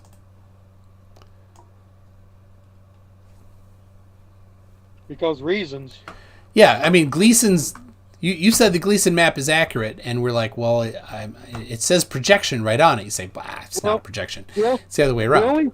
The only reason that I say it's accurate, or that it could be accurate, is because back in the day, back then, whenever they were exploring the Earth, there was nothing in it for them. Nothing whatsoever. They were just they were explorers. Nowadays, there's something to hide. All of this political BS that we're going through right now, they're hiding whatever. I know what it is they're hiding, but it's all because they're hiding stuff. The Earth is a ball because, and I don't want to get religious with this because I don't belong to any religion. I believe in a creator because our bodies and this earth is absolutely astounding whenever you look into it. I mean, think about our inner ear. How we can hear. That didn't come from us evolving from a single cell amoeba from a swamp in Florida. How do you know it was in Florida? Our bodies were Florida might not have been a swamp at the time. Just saying. Well, it might not have been at the time. All right. Anyway, the people back then who made the Gleason map didn't have anything to gain except notoriety of being an explorer.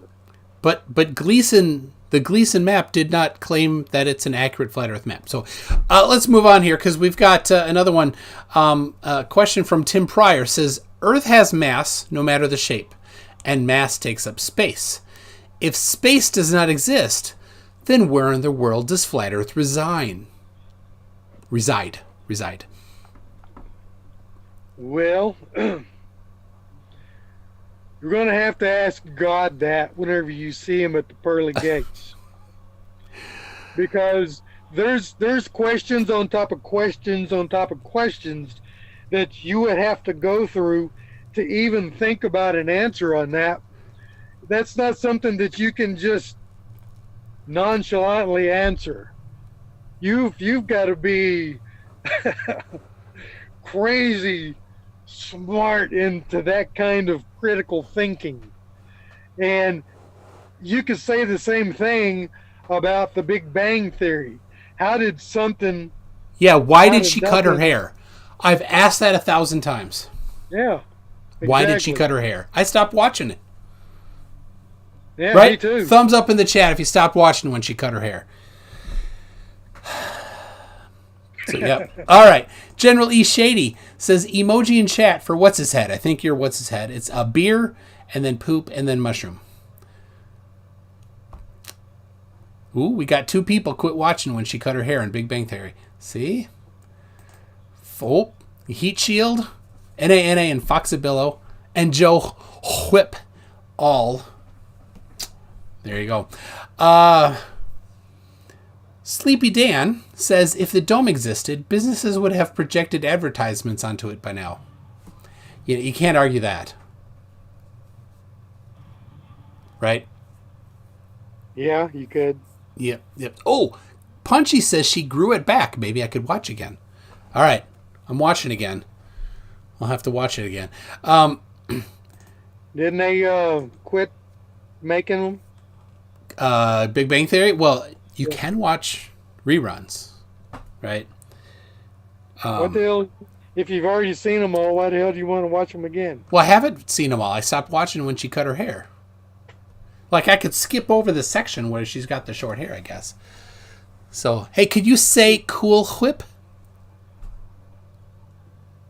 Well, like Stewie? Yeah. Cool Whip. There you go. You said you didn't watch anything. So I watch animation, not sci-fi.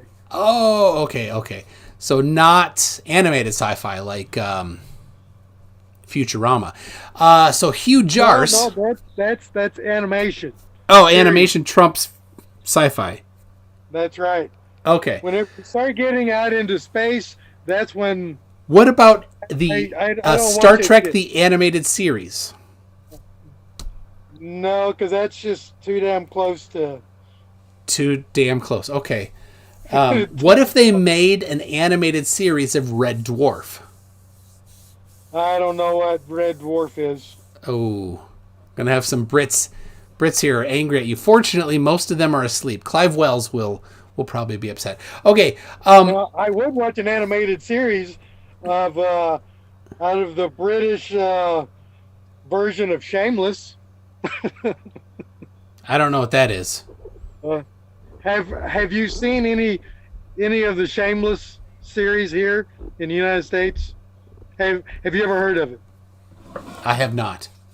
I have not watched any of the United States versions of Shameless, but I watched the entire series of the British Shameless, and I loved it.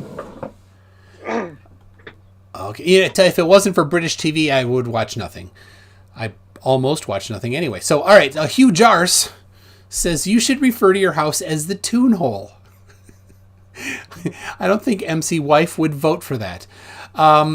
General E. Shady says droppity meter. We all know that. Gravimeter. What did I say? Gravometer. There we go. This is a good one. We got a question for you for Canadian dollars. Punchy says, how many angle packets are in 90 degrees? How many angle packets? Yeah, how many angle packets are in 90 degrees? Fuck if I know.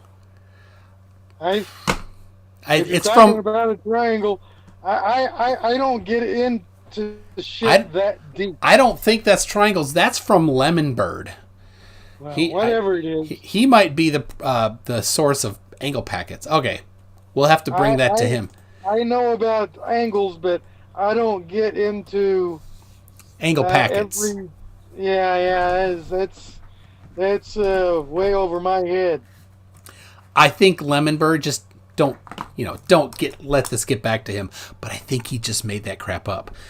So he's another flat earther. Have you heard of Lemon Bird? No. That's good for you, probably. Let's see. So you were saying earlier that, let me see here, I wrote it down. Air pressure forces things to the ground. So Alyssum, for two Australians, says, so why do things drop? All things drop in a vacuum chamber if it's air pressure pushing it to the ground. That's what forces it. Now, whenever you don't have anything at all, like in a vacuum chamber, there's nothing There's nothing pushing it to the ground. Yeah, like a helium balloon. It doesn't have anything to counter its own density. But Avery, you said just a little bit ago that air pressure pushes you to the ground. But now when you take air pressure out, and it still goes to the ground. Air pressure is what forces things to go straight down. The weight of the object is what causes it to fall. But people always ask, why don't it fall sideways? Because okay. So now forces it down. Okay, In a vacuum chamber, it's solely the weight, the mass and density of the object. So now there's nothing weight to slow it. You'll agree, weight is a force, right? Yes, it is. Are you asking me? Yeah, weight is a force. And we know from Newton's second law, F equals ma. Force equals mass times acceleration, right? So in order to accelerate a mass, you need a force, right? So if there's a mass in a vacuum chamber and it accelerates down, there's a force. That's the weight. Yes, and so but what's the acceleration? There's mass. Yes, we know the mass. What's causing the acceleration? Everything about the object is what causes it to fall. The mass and the density combined form the weight of the object. When there's nothing... So wait. Hold, let me write this formula down. I don't do force. formulas. Well, yeah, you just said one, actually. So the mass and the density equals force. So you just mass times density is force. If you want to believe that there has to be a force, well, of course there is. Yeah. Well, unless you've disproved Newton's second law. Well, if you want to believe the second law, then sure, I just made a new force. Where's my Nobel Peace Prize? Well, you'd have to do a little more rigorous work than that, I think. You could call up dime a dozen anyway. You could call up John. What's his name from the last thing? He's trying to submit a paper to hundreds of journals, I think, and not gotten far. So maybe you could help him. All right. Let's see. Oh, we got Alyssum says $1 Australian is worth about 70 cents US. Australian citizens get HECS debt. I don't know what HECS debt. Maybe this is a mistype. Anyway, you only have to pay if you earn over a certain amount with no interest. I don't know. So, now are you in a semi? Are you in a semi right now? No. No. But you drive truck. Yes. Right? Do you do a long haul? Do you stay overnight sometimes? Yes. Now, do you ever park when you park? Do you have a satellite dish on your truck that pulls a satellite signal?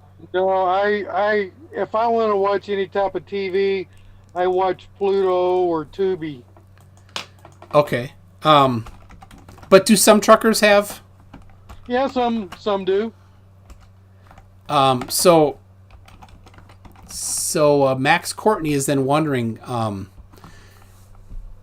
what is their satellite dish getting a signal from?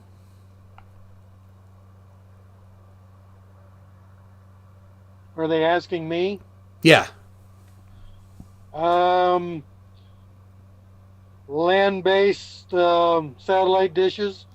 Some of them they bounce signals off of the dome because they know exactly where to do it, and it goes from land-based satellite to land-based satellite, and you aim your dish at that, and voila, you got TV.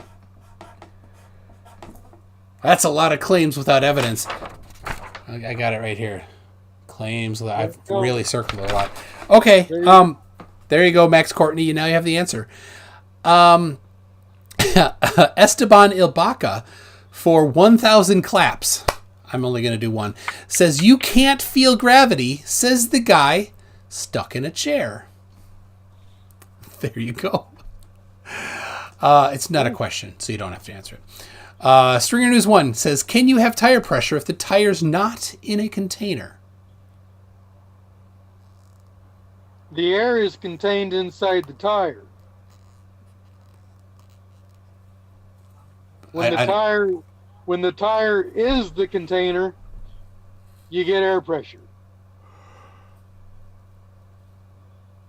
Okay. Otherwise, you got a flat tire, right? And you don't want that. Hell no, you don't want that to happen. Oh, we got some clarification from Australian HECS. HECS is a real thing.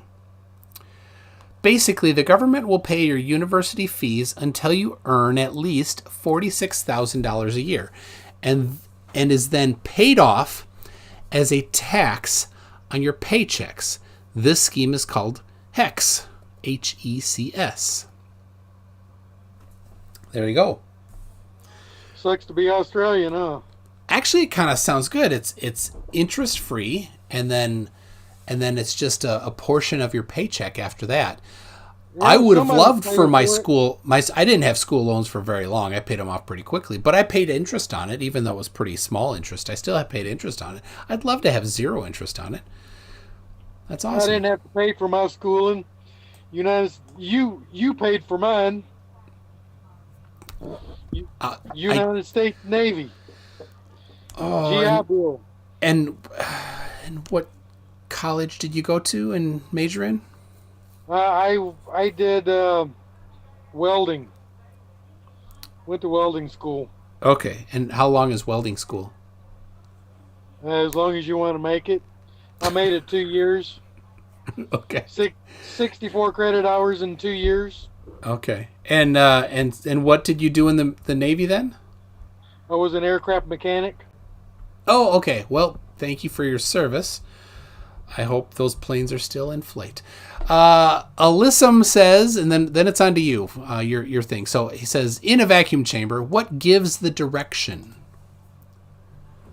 Why does it go one way, this way, instead of seeing how there's absolutely nothing to change it, because isn't there a Newton's law that an object will stay in motion until acted upon an outside force? Yeah, inertia. Yeah. So if you're holding something up in a vacuum chamber, according to that one, if you let go of it, if there's no force, it will just hover. Well, things float in outer space, right? Yeah, but not in a vacuum chamber. There's gravity in outer space, right? Well, that's a little more complicated thing. Let's not get into that yet. Let's just talk about the vacuum chamber on the Earth. Yeah, I just busted you on that. No, because what you're going to do is you're going to just say it's pseudo-math, because I have a feeling you won't catch it. So you don't even have to get into math on that, because there's supposed to be gravitational waves from the sun to the earth to the moon to the earth, but yet in outer space things float. yeah, I can go over it if you want quick. Well, no, you can save my time on that. Okay, all right. So then back to the question: in a vacuum chamber, what tells the object which way to go? Nothing has to. But And it's not gravity. But in a vacuum chamber, what way do things move when you let go of them? They just fall straight down because of weight. Down. Okay. And so what gives that direction? Weight. The weight of the object. But like we said, weight is a force. Right. So and we got your formula here. F equals density times mass. This new one. Which of those two, D or M, which of those gives the direction? One of those has to give a direction because it's a vector, right? The downward accelerating force is a vector. Down is the direction, and the acceleration, 9.8 meters per second squared, is the quantity. So that makes it a vector. You have a direction and a quantity. So in that F is 9.8 meters per second squared. The D and the M, one of them, has to include a direction. Well, for Pete's sake, let's just call it the mass. Mass has direction now. Okay, that's new. Yeah. It's if you can write this up, I guarantee you'll get a prize. Oh, Round Thinker says D stands for down. Well, we could go there too. Absolutely. All right, let's go to your final. This is the final round here in Flat Earth Jeopardy. So you have your 5 minutes whenever you're ready. Okay, to prove that there is a dome. A rainbow. Not just a rainbow, though, but a double rainbow. Is it a double rainbow all the way? It depends on where you view it from. Don't cry. Please don't cry. It could be a complete circle rainbow, or it could just be a half. It doesn't matter. But the only way that you can get a double rainbow, because if you look at a double rainbow, if you look at a photograph of one, you will see that the colors are inverted from the original rainbow. The only way you can get that is if it's being mirrored. And it's being mirrored from the dome. You cannot make a rainbow indoors that is curved. You can make a straight line rainbow if you've got the right lighting and the right amount of water vapor, but you cannot make a curved rainbow indoors. I'm writing that down. And you cannot make a double rainbow without a mirror. So that's flat Earth proof number 16,248. It should be number 1. I'm still lobbying for that. Yeah, the Flat Earth Institute of Science probably is waiting for your application for it to be moved to the top. Yeah. Right. Okay. Well, is that it? Yes. Okay.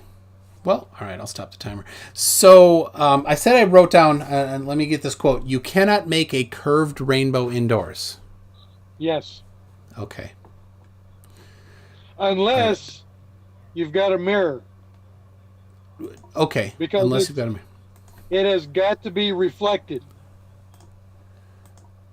Okay. So here we have a guy in his garage, and you can see his kid right there.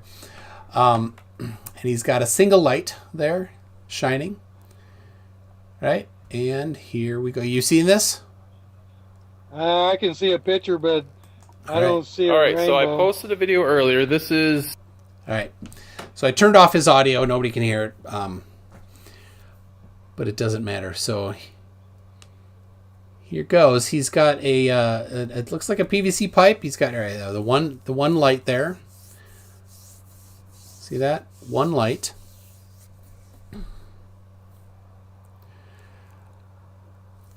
No mirror. And then this PVC pipe has like little holes in it or something. And his kid, there you go. And it's now spraying out a mist of water. And look at that, a curved rainbow inside without a mirror. Now, how do we know there's no Amazing. mirror? How do we know there's no mirror? Oh dear. There has got to be something reflecting it somewhere. Hey, you see that glass over there? See that glass over there?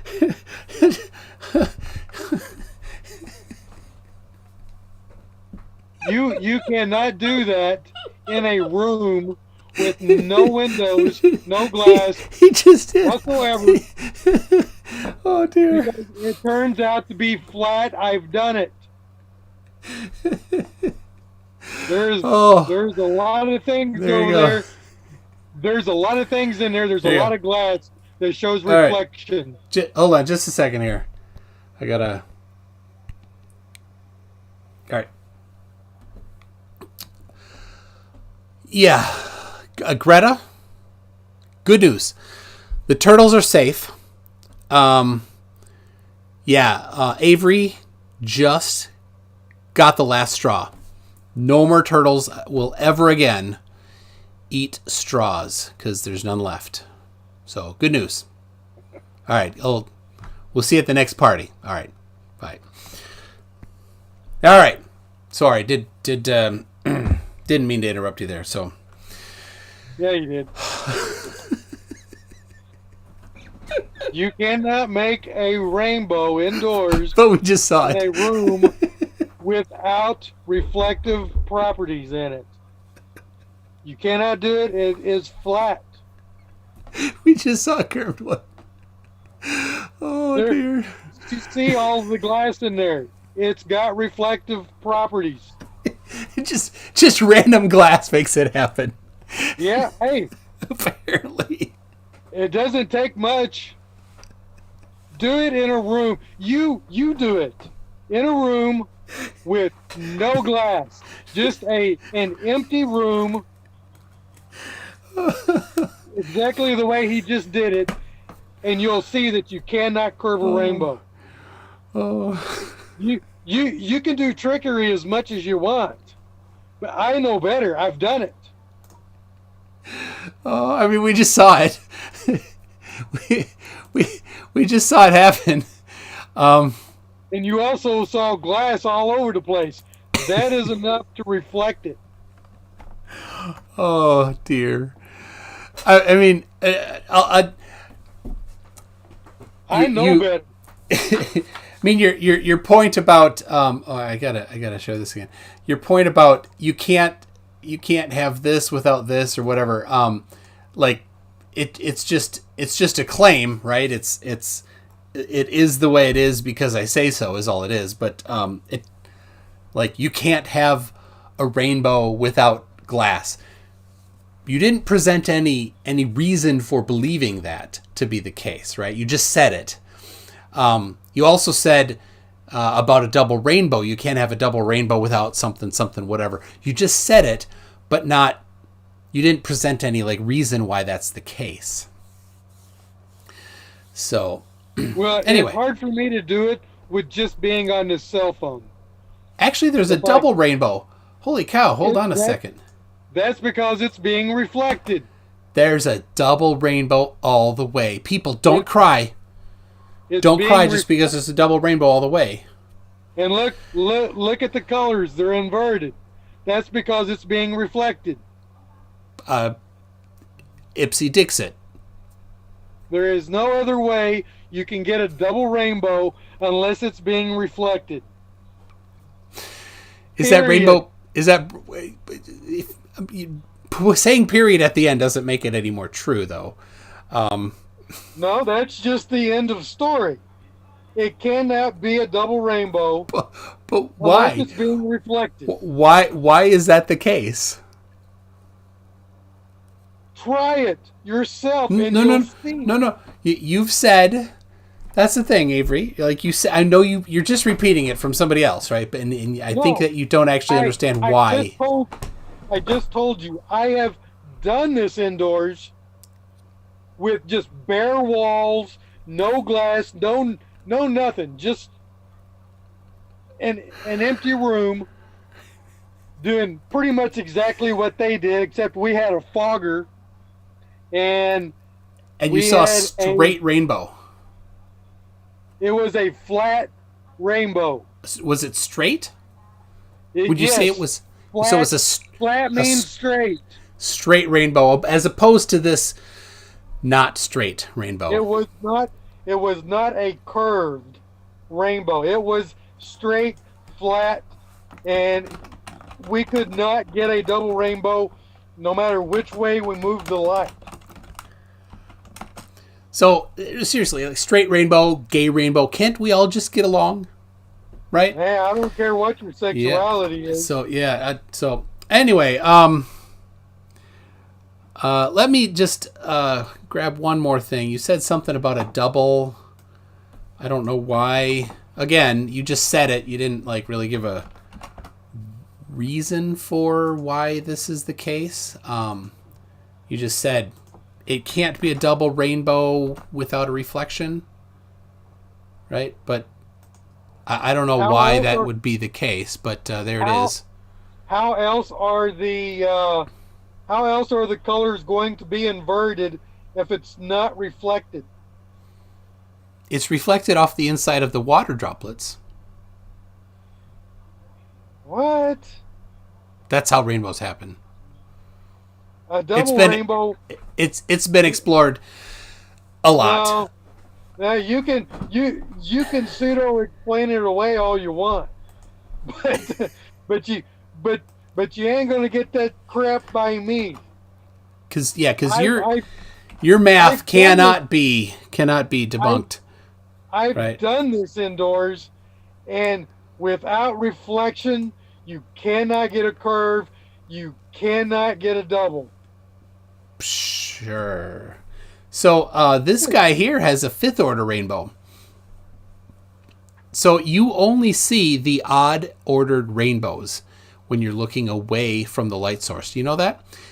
If you look towards the light source, there's the even order rainbows.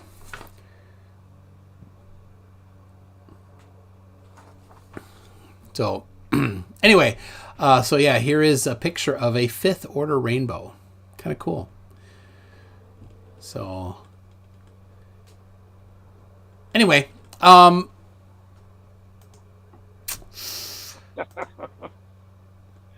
you can pseudo that all you want. Of course. Pseudo explain it. All right, so let's see. That was interesting. So let's see. We've got I got a couple of questions here. Steve 6464 for $5 says they can bounce satellite signals off the dome, but they can't project advertisements on it. Come on, man. They do project the ISS on it. Oh, they do. Of course. Where do they do this projection from, and who's doing it, and how is it done? That's the $1 million question. Why don't somebody ask that? I just did. Okay. People are staying away from the $1 million questions. All right. Allison At the end of this, can you ask him to explain direct flights in the southern hemisphere, reminding him that flights require accurate maps? So, Ellison is in Australia, and there is a regular flight between Australia and Santiago, Chile. Also, from Sydney to Santiago. There's also regular flights from Perth to Johannesburg. There's also flights from South Africa to Buenos Aires. All of these are in the southern hemisphere. All of them, if you use the map that you said, the Gleason map, are 2 to 3 times longer than in mileage than what's actually like reported when, you know, the planes fuel up and stuff like that. And that's if you take like the straight line flat earth trip, but people have used GPSs and they do take, you know, they go farther south in the flight, not north. So like the flight between Santiago and Sydney, straight line on the Gleason map, the one you said is accurate, would go over North America. Yeah, on the Gleason map, but it doesn't. People don't see that. So can you explain that? Well, I would challenge any globe earther to book a flight from Johannesburg, South Africa to Sydney, Australia. Straight flight. No stops. It's been done, yeah. Oh, you can book it, but you're not going to take it. People have taken it. No. You can say you did, but you're not going to go from. Well, yeah. You can get the flight and go there, but you're not going to take the route that you think you're taking. You're not flying over Antarctica. Well, no, they go close. They don't go over Antarctica. So you're not going anywhere near. You're not going over a little ice ball at the end of the earth to go anywhere. So your evidence for this is nah. Is that it? I'll quote you on that. Wait a second. They've got flight trackers, right? They do. And in fact, people have brought handheld GPS units onto these flights and tracked it with handheld GPS units the entire flight. I call bullshit on that. And your evidence, and your so nuh-uh. Could we just write nuh-uh? Whenever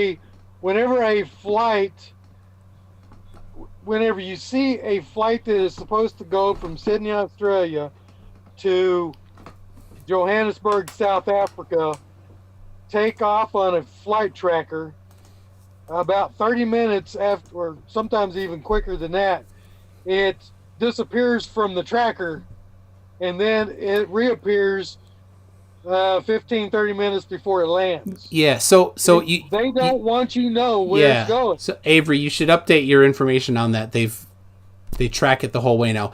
Also, so Greater Sapien. So what they've done is they've added a program in that makes you think that's where it's going. But in the past, dude, I cannot circle claims without evidence any more times. It's getting too much. Well, that is exactly what you're doing.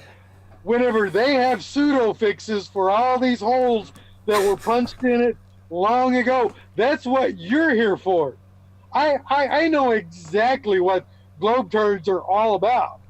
We tell you what the problems are for the globe Earth, and then you send that information back to the think tank, and they pseudo fix everything. Oh, I know exactly what they do. But just so you know, people, I got bingo. Right there. Oh my goodness. Okay. All right. But anyway, you can book that flight, and they will somehow cancel it, or of course, yeah. They will put you on another flight. Here's a question. Because they have had a flight that was supposed to go everybody thinks it's going one direction, I'm sure you've heard about the woman that went into labor on a flight, and it wound up stopping up in At Alaska the or something. yeah, which When is the ship the went nearest there. airport on the Great Circle route that they were taking. So that particular claim, they charted the route by just drawing a straight line on a on the what map was it? Dog. Oh, The Mercator. They used a Mercator projection, which isn't what they use for doing flights. Up here you can see of I course have they don't do that. no. They use a Lambert conformal conic projection, which I have right here on the wall here. I have several of them, and then that allows you to do a Great Circle route. Anyway, so here's the question for you, Avery. If somebody so Wolfie 6020 is a pilot, and he does videos, and he offered Jeranism, and I believe Bob Nodell, at least multiple flat earthers, he offered to pay for their flight, to take that flight that you're saying doesn't exist and nobody can get on. He offered to pay for their flight, and they could go on it. They could use a GPS tracker. They could do whatever they want, right, to track their location, to test whether or not the claims of it goes a different route, it goes faster, it goes slower, it goes somewhere, all of that, sorry, could have been tested.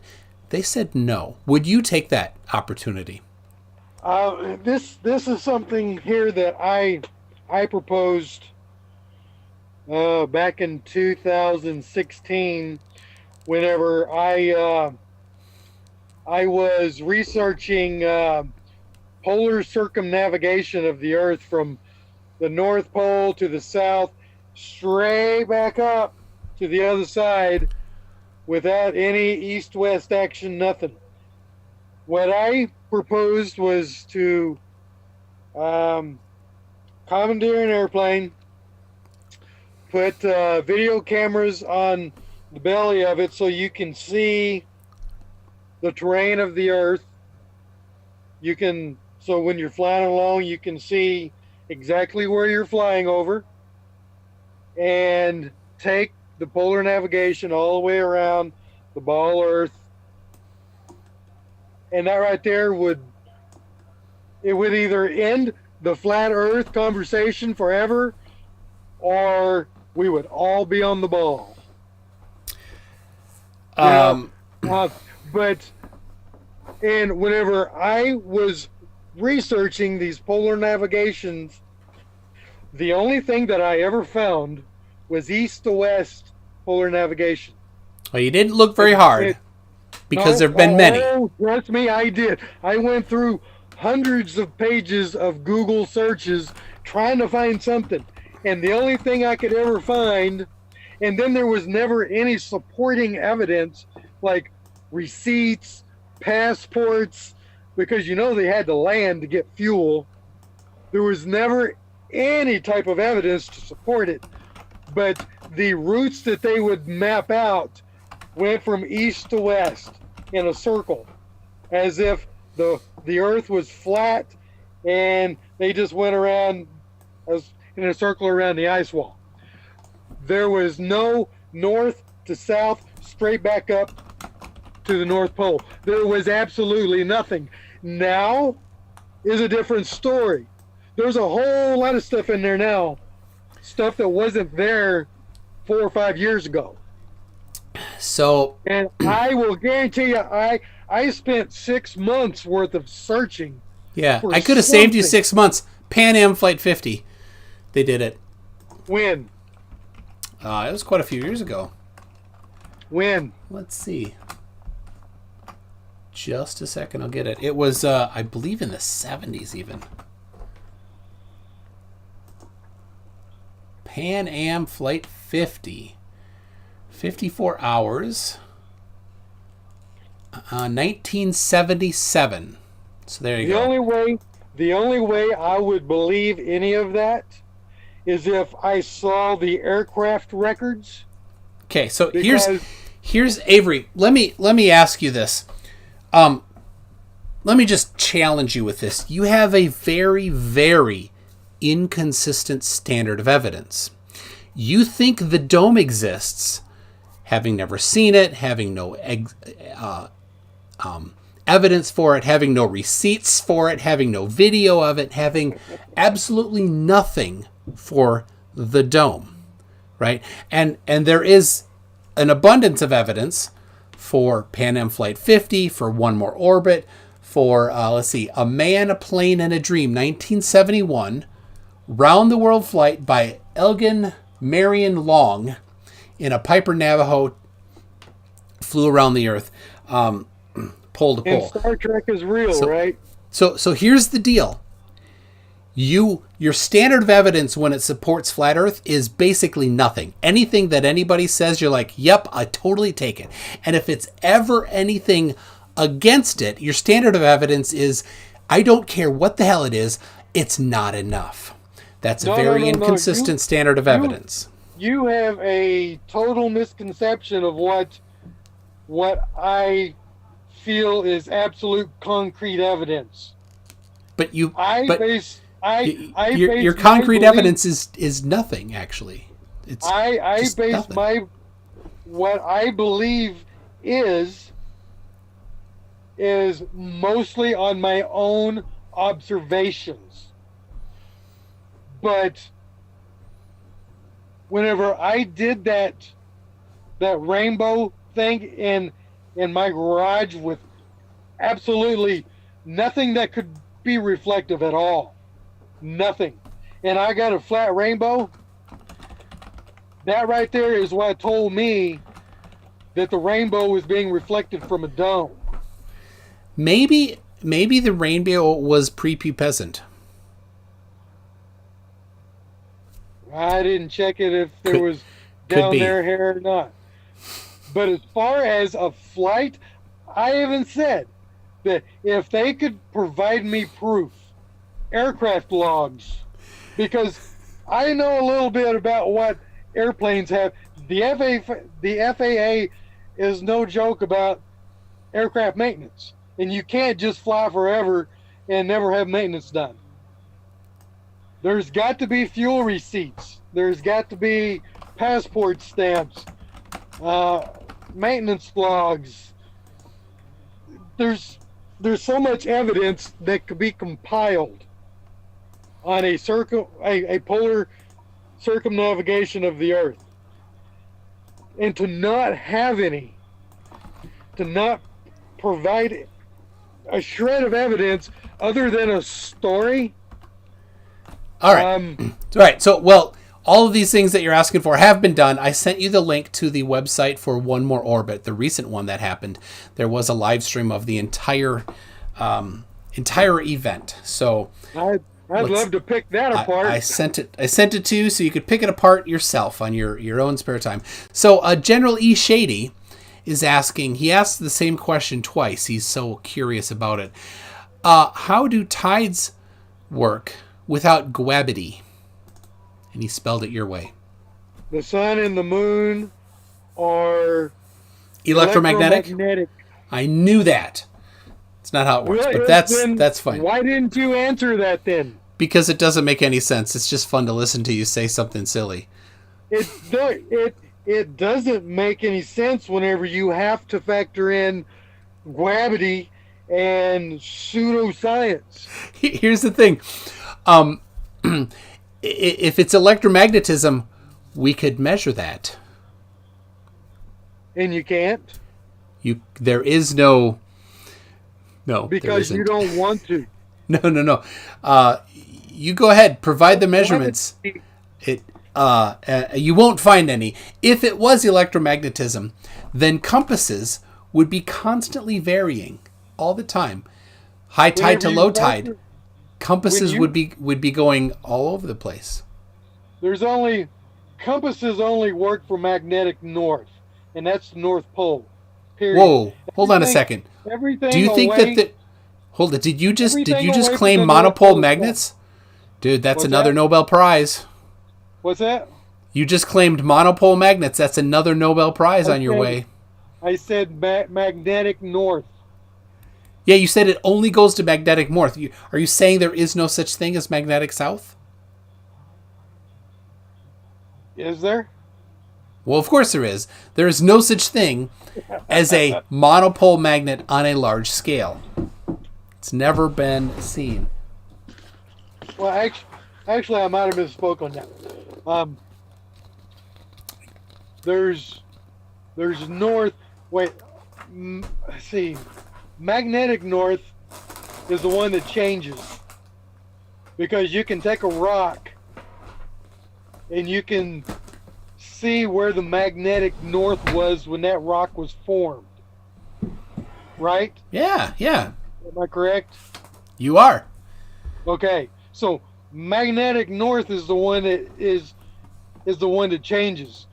The North Pole, the true north, which is North Pole, that's the one that the compass works on. Anything away from the North Pole is south. Period. Once you go as far south as you can go, you're at the dome. There is no more. So you must not be aware, because if you were an actual mechanic for airplanes, you must know about magnetic declination. I know we had compass rose we had to take our aircraft to get the compasses reset. The magnetic compasses? Yeah. Yeah. So up here on these maps I have here, every one of these maps has a magnetic declination information on it as well, so that you know for wherever you are how much the magnetic declination varies in that particular location. So like in Florida, it's 12 degrees to the east, and in California it's 8 degrees to the west. In South Africa, it's 22 degrees, I believe, to the west. It's quite a bit off in South Africa.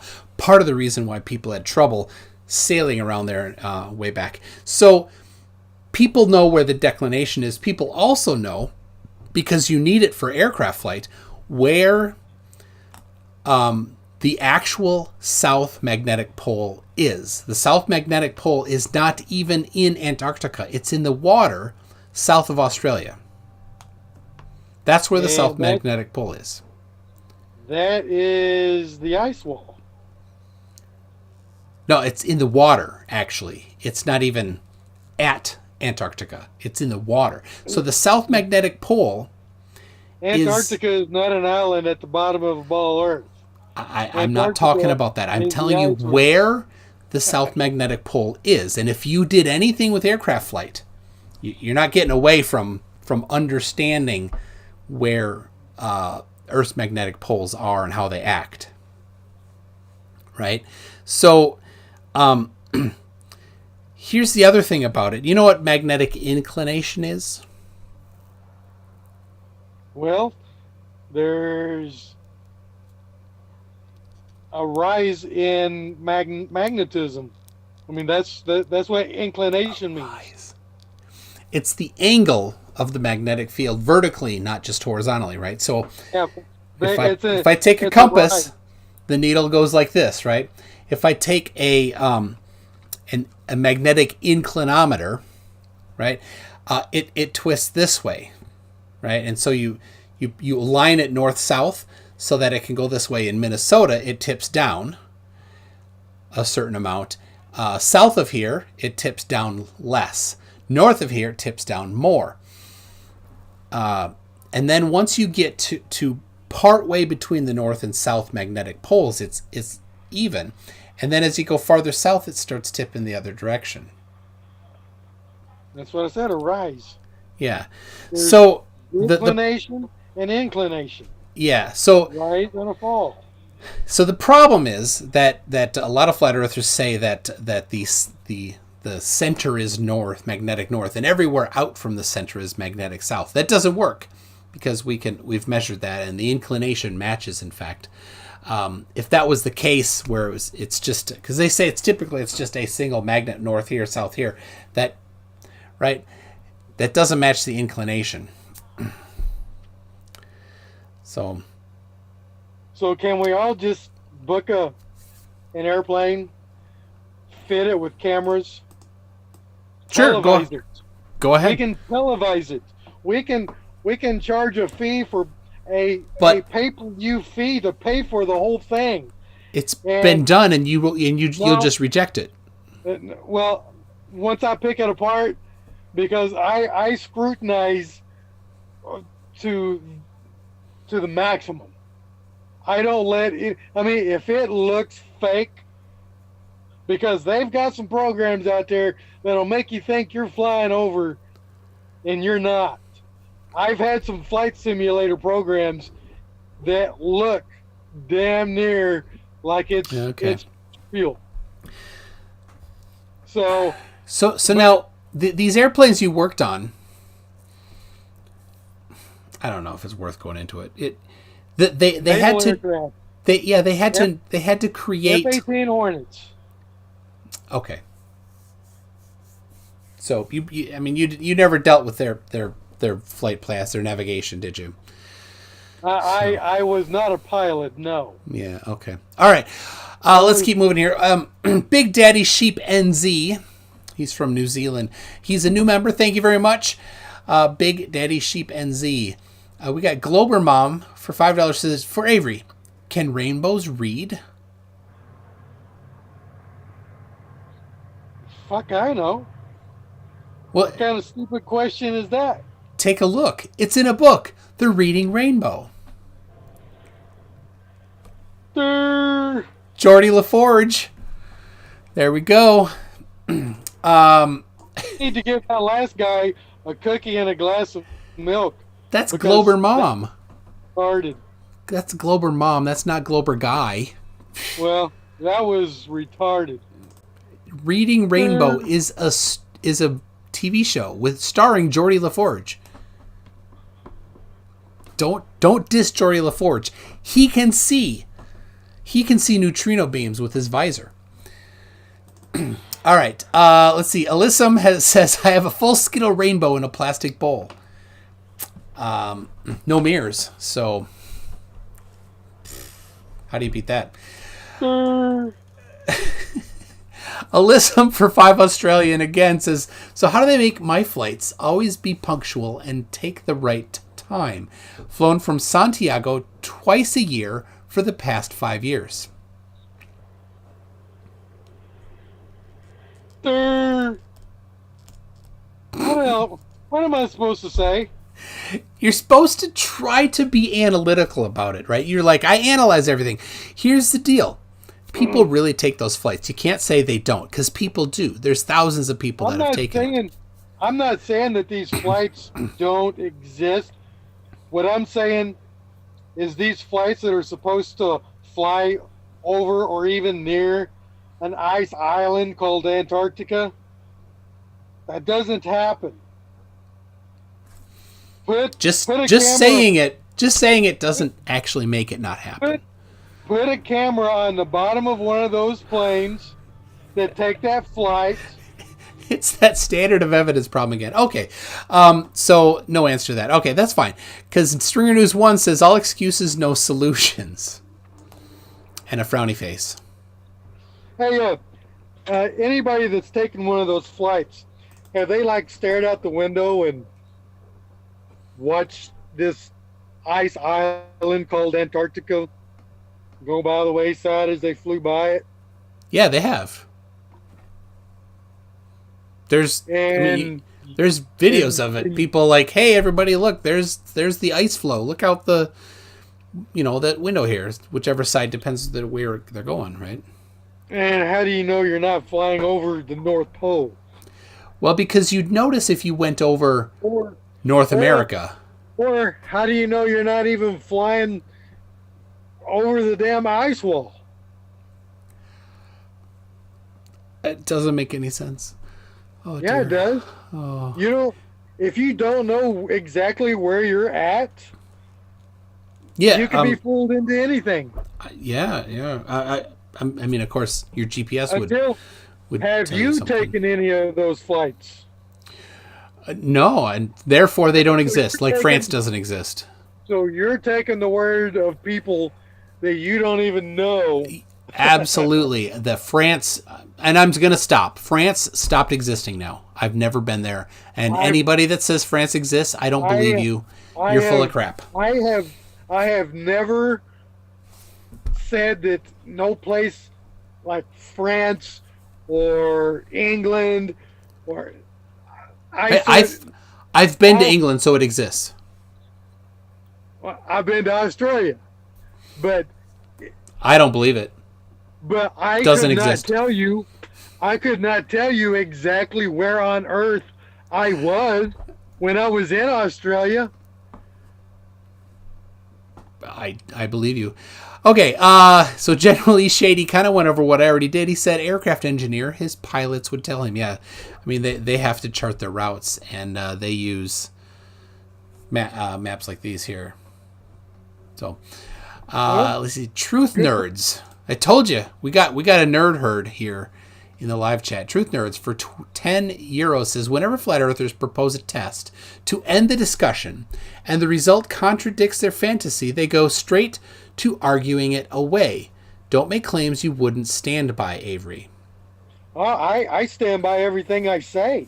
Now, if I'm proven wrong and I see the evidence in front of me, I witness it, and it proves me wrong, I claim that I was wrong. But when I observe something that goes against what I was taught, I see it with my own eyes, I can't tell myself that I don't see that. Whenever I was in the 5th grade, my science teacher gave us an assignment. We had to try to disprove something about science, and we had to prove something about science. And what I did, because he had just talked about it like the week before, that gravity acts upon all things equally. That's what he said. I can still hear him saying it right now, just like it was yesterday. So I brought in a helium balloon and a balloon filled with air. And, it was my turn to present my disproving something about science. And I said, gravity does not act upon all things equally. And I let the balloons go. One fell to the ground and the other one raised to the ceiling. So, I mean, that was my observation. I saw that happen. So, I can't say to myself that gravity, I didn't even know anything that the earth could be flat. I wasn't even trying to argue the ball earth. I was just trying to prove that what the teacher told me was wrong, because one balloon went up and one went down. So gravity does not act upon all things equally. Was I right or wrong about that? You're wrong. No, I was correct, because one balloon went up and the other went down. But I covered it. John, Avery, I covered it earlier. Gravity causes that balloon to go up. And just because you don't quite understand what's at the factors at play there, in 5th grade, sure, but if you've been through high school, you should be able to grasp this now. But that's fine. One balloon went up. Yes, one went down. Yeah, and that's predicted. So it did not act upon both equally. It didn't. Yeah, it's proportional to the mass. So that's why. See, remember, this is wrong, right? It's actually, I'll write the correct one. No, you're writing the pseudo. I'm writing the one that works for people that need to do engineering. F equals mass times acceleration. F equals ma. So a larger mass has a larger force. as long as there's not a G in there, it doesn't matter what you write. You put a G in there, the whole thing is bunk. If you say so. All right. Let's see. The be-all, end-all arguments against flat Earth. Interesting. And 15 degree per hour drift. Also, that was my planned budget for you. No more chats for me. So, thank you, Alyssum, for...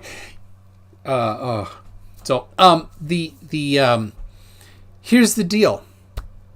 Flat Earther Jaronism had the be-all, end-all test for flat Earth. Right? He explained that if the Earth is flat, and if you have three boards, and the holes were all at 17 feet high above the water. Right? 3 boards, 17 feet high. Very long, half mile, I don't know exactly. And he explained it well. He said, if the Earth is flat, if you put a flashlight up against one hole on one side, and we're on the other side, and you've got the third one in the middle, if it's flat, you should see it. If the Earth is round, you would not, and you'd have to hold up the flashlight way above the board. And when did he see it? When he held it way up. And then Jaronism said, interesting. It was the be-all, end-all test. And all he did was say interesting, and he didn't change his mind. Then, Bob Nodell, Super Noodle Doodle. I have his picture right here. I was digging around today. I got it. Super Noodle Doodle Bob Nodell, right there. This guy. He is he had a pilot's license in the 70s for a single engine plane. Therefore, he thinks he's a pilot, but he's not. It's expired 40 years ago. He said, today's airplanes have fiber optic gyros, and they're super, super expensive. If we could just get our hands on one, we could measure Earth's rotation or not. Whenever you have a ball earther trying to do a flat Earth. But this was a flat earther doing it. No. You can say you're a flat earther and try and just make flat earthers look stupid. That's what ball earthers do. Yeah, they don't need help. Yeah. Right? You know what I'm saying, right? They don't need help. Everybody's saying thanks, Bob. There are plenty of places on Earth that show that the Earth is flat. And I'm sure you've seen the photos of, like in the salt flats, where there's just a tiny bit of water that's reflecting the sky. Have you seen that? I absolutely, and you expect to see a minuscule amount of curvature over a tiny area, and yep. So, yeah. Anyway, the point was that any both curvature would have broken. Any curvature would have broken. Yeah, that reflection. Show that, show the math behind that. I know you won't and can't, but show the math behind your claim. So you made a claim, you don't have any supporting evidence for that claim. Even a quarter inch would have broken. Would have broken what? Would have broken what? Would have broken the reflection. Reflections don't break if they're smooth. Anyway, the point was, exactly. These two people. If it's smooth, there is no curvature. No. These two people both had the end-all be-all test like you had, right? And they did it themselves, and both of them, it went the other way from what they expected. And what did they do? They made excuses. That's the point. So I don't follow the Jaronism. I don't follow debate. I go off of my own observations and things that I do myself. I don't blame you. Super Noodle Doodle will just lead you wrong. So, Aaron Findley for $5 says, I remember learning about magnets in 3rd grade. 3rd grade might be a good point for Avery to start also. Magnets are crazy cool and can be kind of confusing. Well, this is what I think of your last caller or whatever. Oh, you got that, Aaron. Sorry. Jack Zong for $5 says a real, literal, $1 million physics question for him is whether or not there must exist a velocity field that solves the Navier-Stokes equations. What? I don't know. I'm not a physicist. I believe you. Let's see. For Alison, for two Australians, says how many flatties sub to Globebusters? So Globebusters is Bob Nodell. So to say he's a fake flatty is tough because he has so many subs and he speaks at conferences and like a lot of people follow him. So I don't know who he is. So sorry. Yep. Like I said, I don't follow any of those guys. I work off of what I observe and conversations that I have with people who do these things, and I take what they observe and then I observe that myself if I'm able to observe it at all. I mean, like the rainbow, I did that myself. So I'd love to see video of that. Did you think to take video? When I did that, it was before cell phones became popular with all the little gadgets on them. But I can do that again. I'd love to see that. The straight rainbow would be fantastic. General E Shady. General E Shady, you've got a detractor here. Says, well, both says Avery is polite. Kudos. Still has an IQ of 10 to the negative 17. So sorry about that. Another one. Another one finger salute. I have a question. One question people are wondering. You were talking about triangles before. If you have a triangle and the sides are 1, 1, and 1, what are the internal angles? 1, 1, and 1. What do you mean? That's the length of the sides.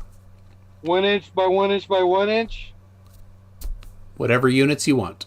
If all sides are equal, it's an equilateral triangle, which each angle is 90 degrees, which total up to 180.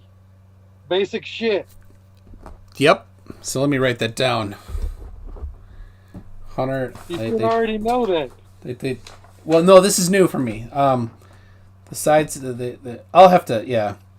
If that's new for you, and you think I should believe anything you say, what the fuck are you doing on it? Because here's why it's new. Because you said all three angles are 90 degrees, which sums to 180. So 90 plus 90 plus 90 is 60 degrees. My bad. Oh, 60 degrees. 60 See? degrees all the way around for a total of 180. My bad. See, I can admit when I'm wrong. I was wrong. It's 60 Very degrees. 60 degrees, not 90. All right.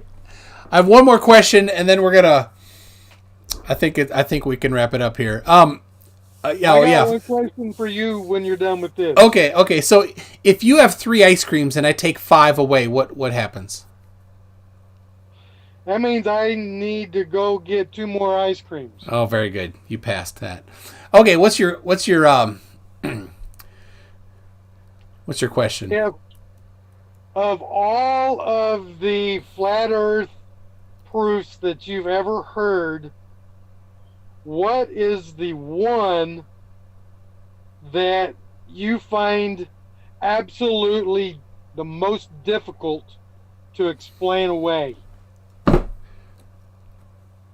I don't know if I've heard any that are not just like kind of basic. I already knew what you was going to say. I already knew that you're going to come up with there isn't one.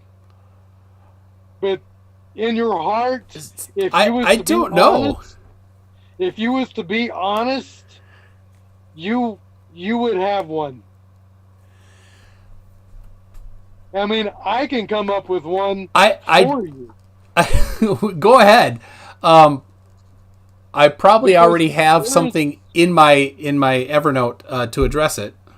There there is one that you have to contradict with the exact opposite of what you're trying to explain away, and that's curvature. Because globe earthers will say that the Earth is too big to detect curvature. But then, out of the other side of their mouth, they'll say you can see a sailing ship 3 miles, 4 miles off the coastline sailing over the curvature. Yeah, I don't say you can't detect curvature. I say our eyes are not very good measurement devices. So we need something that's better than our eyes to measure it. But we can see the sun 93 million miles away. Sure. That's not a measurement of the distance. That's just seeing it. Then right? Then how did we get the sun 93 million miles away? Multiple ways. There's several different ways that people have used to calculate the distance. It had to be visual.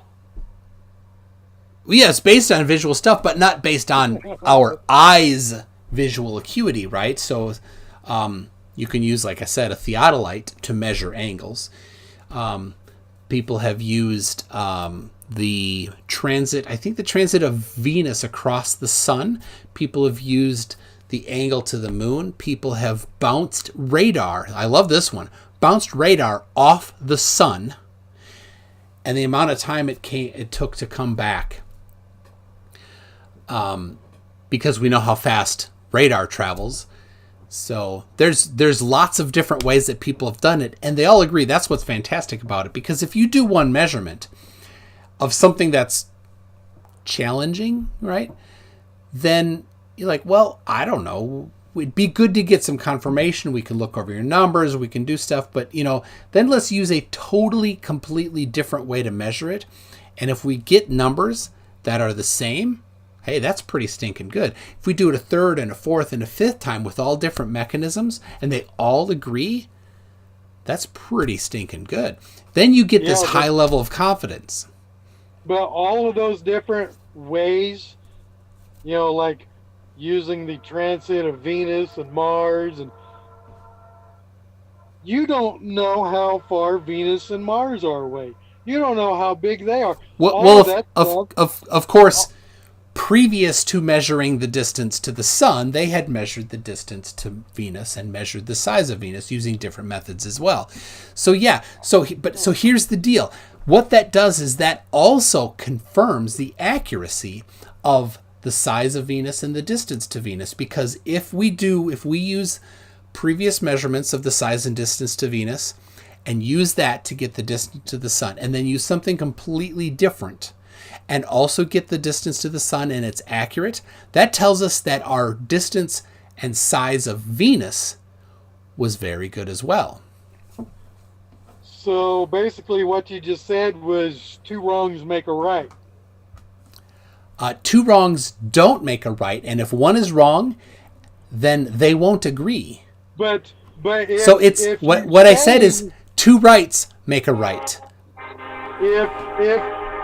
If you claim something that is wrong is right, and then you take that wrong and you match it up with something else that's wrong, but it also appears to be right because your first wrong you said was right, and you so keep so here's the deal. Absolutely, that's a good point. If you were wrong about the distance to Venus, say, and you use that wrong distance to Venus to measure the distance to the sun, you're going to get the wrong distance to the sun, right? And that's why they've had to change the distance of the sun several times. Yeah, not that's crap. You just saw a meme and you believed the meme. You didn't look it up. So here's the deal. No, then I've you read that. Read that. Just a second. Yeah. Then you use a different method to measure the distance, right? Let's say the angle of the moon as it's at half, right? When it's right at 50%. There's a method to measure the distance to the sun.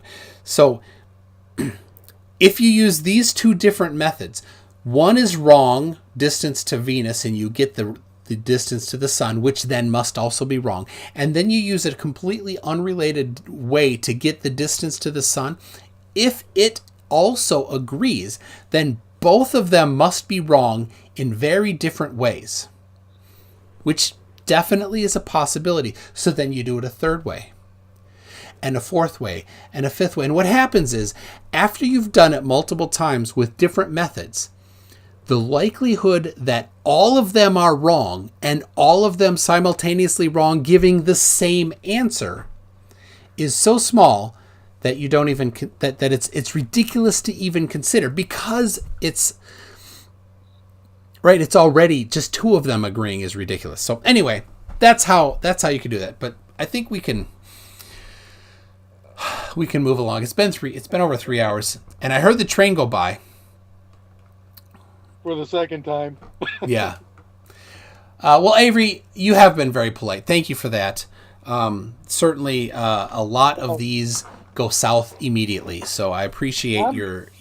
I'm always polite until I start to be disrespected. You know, that's the way I am. Even in these chat groups, I'm polite until somebody starts berating me and starts in with being disrespectful, and I bring the hammer down on them with, being in the Navy for 20 years, I know how to cuss like a sailor. And were you ever on a ship? I was on an aircraft carrier, 2 of them. Okay. I've been out. Which is something else. I mean, we don't need to get into a big long conversation about it, because I am not an astronomer by any means. I don't study the stars. I know they're up there. But when I'm on the flight deck of an aircraft carrier in the Arabian Gulf, and I see the Big Dipper, and then I come home on leave, and I see the Big Dipper in my backyard. I mean, we're worlds apart from the Arabian Gulf, and it's pretty much in the same part of the sky as I saw it when I was in the Arabian Gulf. So when people want to argue stars as a ball Earth proof, I don't even argue that stuff, because I've seen different. I don't know why people can't see Polaris below a certain line of sight in Australia, other than the equator. You just can't see that damn far. Huh? The equator, not Australia. Well, I've actually talked with people who were in Australia who say they can see it from northern Australia, but they can't see it from southern Australia. You know, when I was in Australia, I never thought... I need a lot more than just somebody saying it, because, yeah. But see, that's a lot of this stuff that goes on in these groups. I have to dismiss, because I've seen different. You know, I've seen the same stars in the Arabian Gulf as I see in my backyard in Kansas. Which is predicted. Which it's predicted on the globe, but that's fine. Let's move on. If we want, we can maybe revisit other topics at a different time. Yeah. So, anything you want to say before we go? We've still got 193 people still watching. The Earth is flat. It's like a pizza, with the pizza crust being the ice wall. That's it in a nutshell. No one could ever convince me without hardcore proof. And I want to take a polar circumnavigation flight. I want to video it have it online pay-per-view so everybody can see the terrain that we are flying over. And if I'm on that flight and I start out right here in Kansas City and we go straight down around the bottom of the earth and we come straight back up in a straight line right back to Kansas City without ever going east or west, I'll be a ball earther. Flat out. I saw Flat Out a couple weeks ago. Went rock climbing with him. Nice guy. Okay, thank you for that, Avery. Got one more person. Robert Williams said, distance to the sun was first done by using Venus in half disk. Assume Venus is about the size of the Earth, and then the three bodies form a right... Wait a second. Go back. What was that word again? Assume? Yeah. So yeah. Let me finish the sentence. Assume Venus is about the size of the Earth, and then the three bodies form a right triangle. So here's the deal. That was the first time, and the number they got was very close to the number that has been measured elsewhere. The size of Venus has been much more accurately measured than just assuming it. In fact, I can give you some citations to that as well, some measurements of the size of Venus. So it was an assumption, and it was a very good assumption because it is actually quite close to the same size. So, and we got one more came in. Suggest for your flight, says you should hire a flat Earth pilot to do it. Oh wait.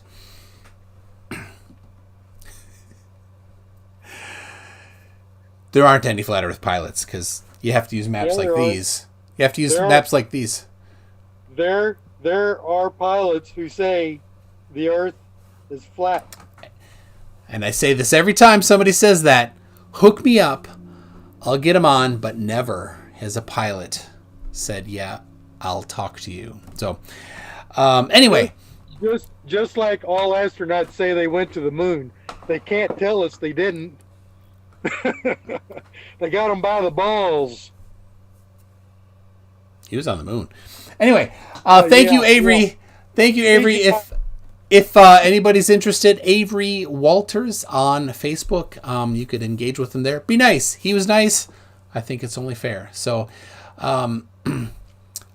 Thursday, I am planning to do at 4:00 Central Time a live stream on 5G and Mark Steele. Should be good. Everybody else, thank you very much to patrons and subscribers and members and everybody that sent a super chat. I appreciate it very much.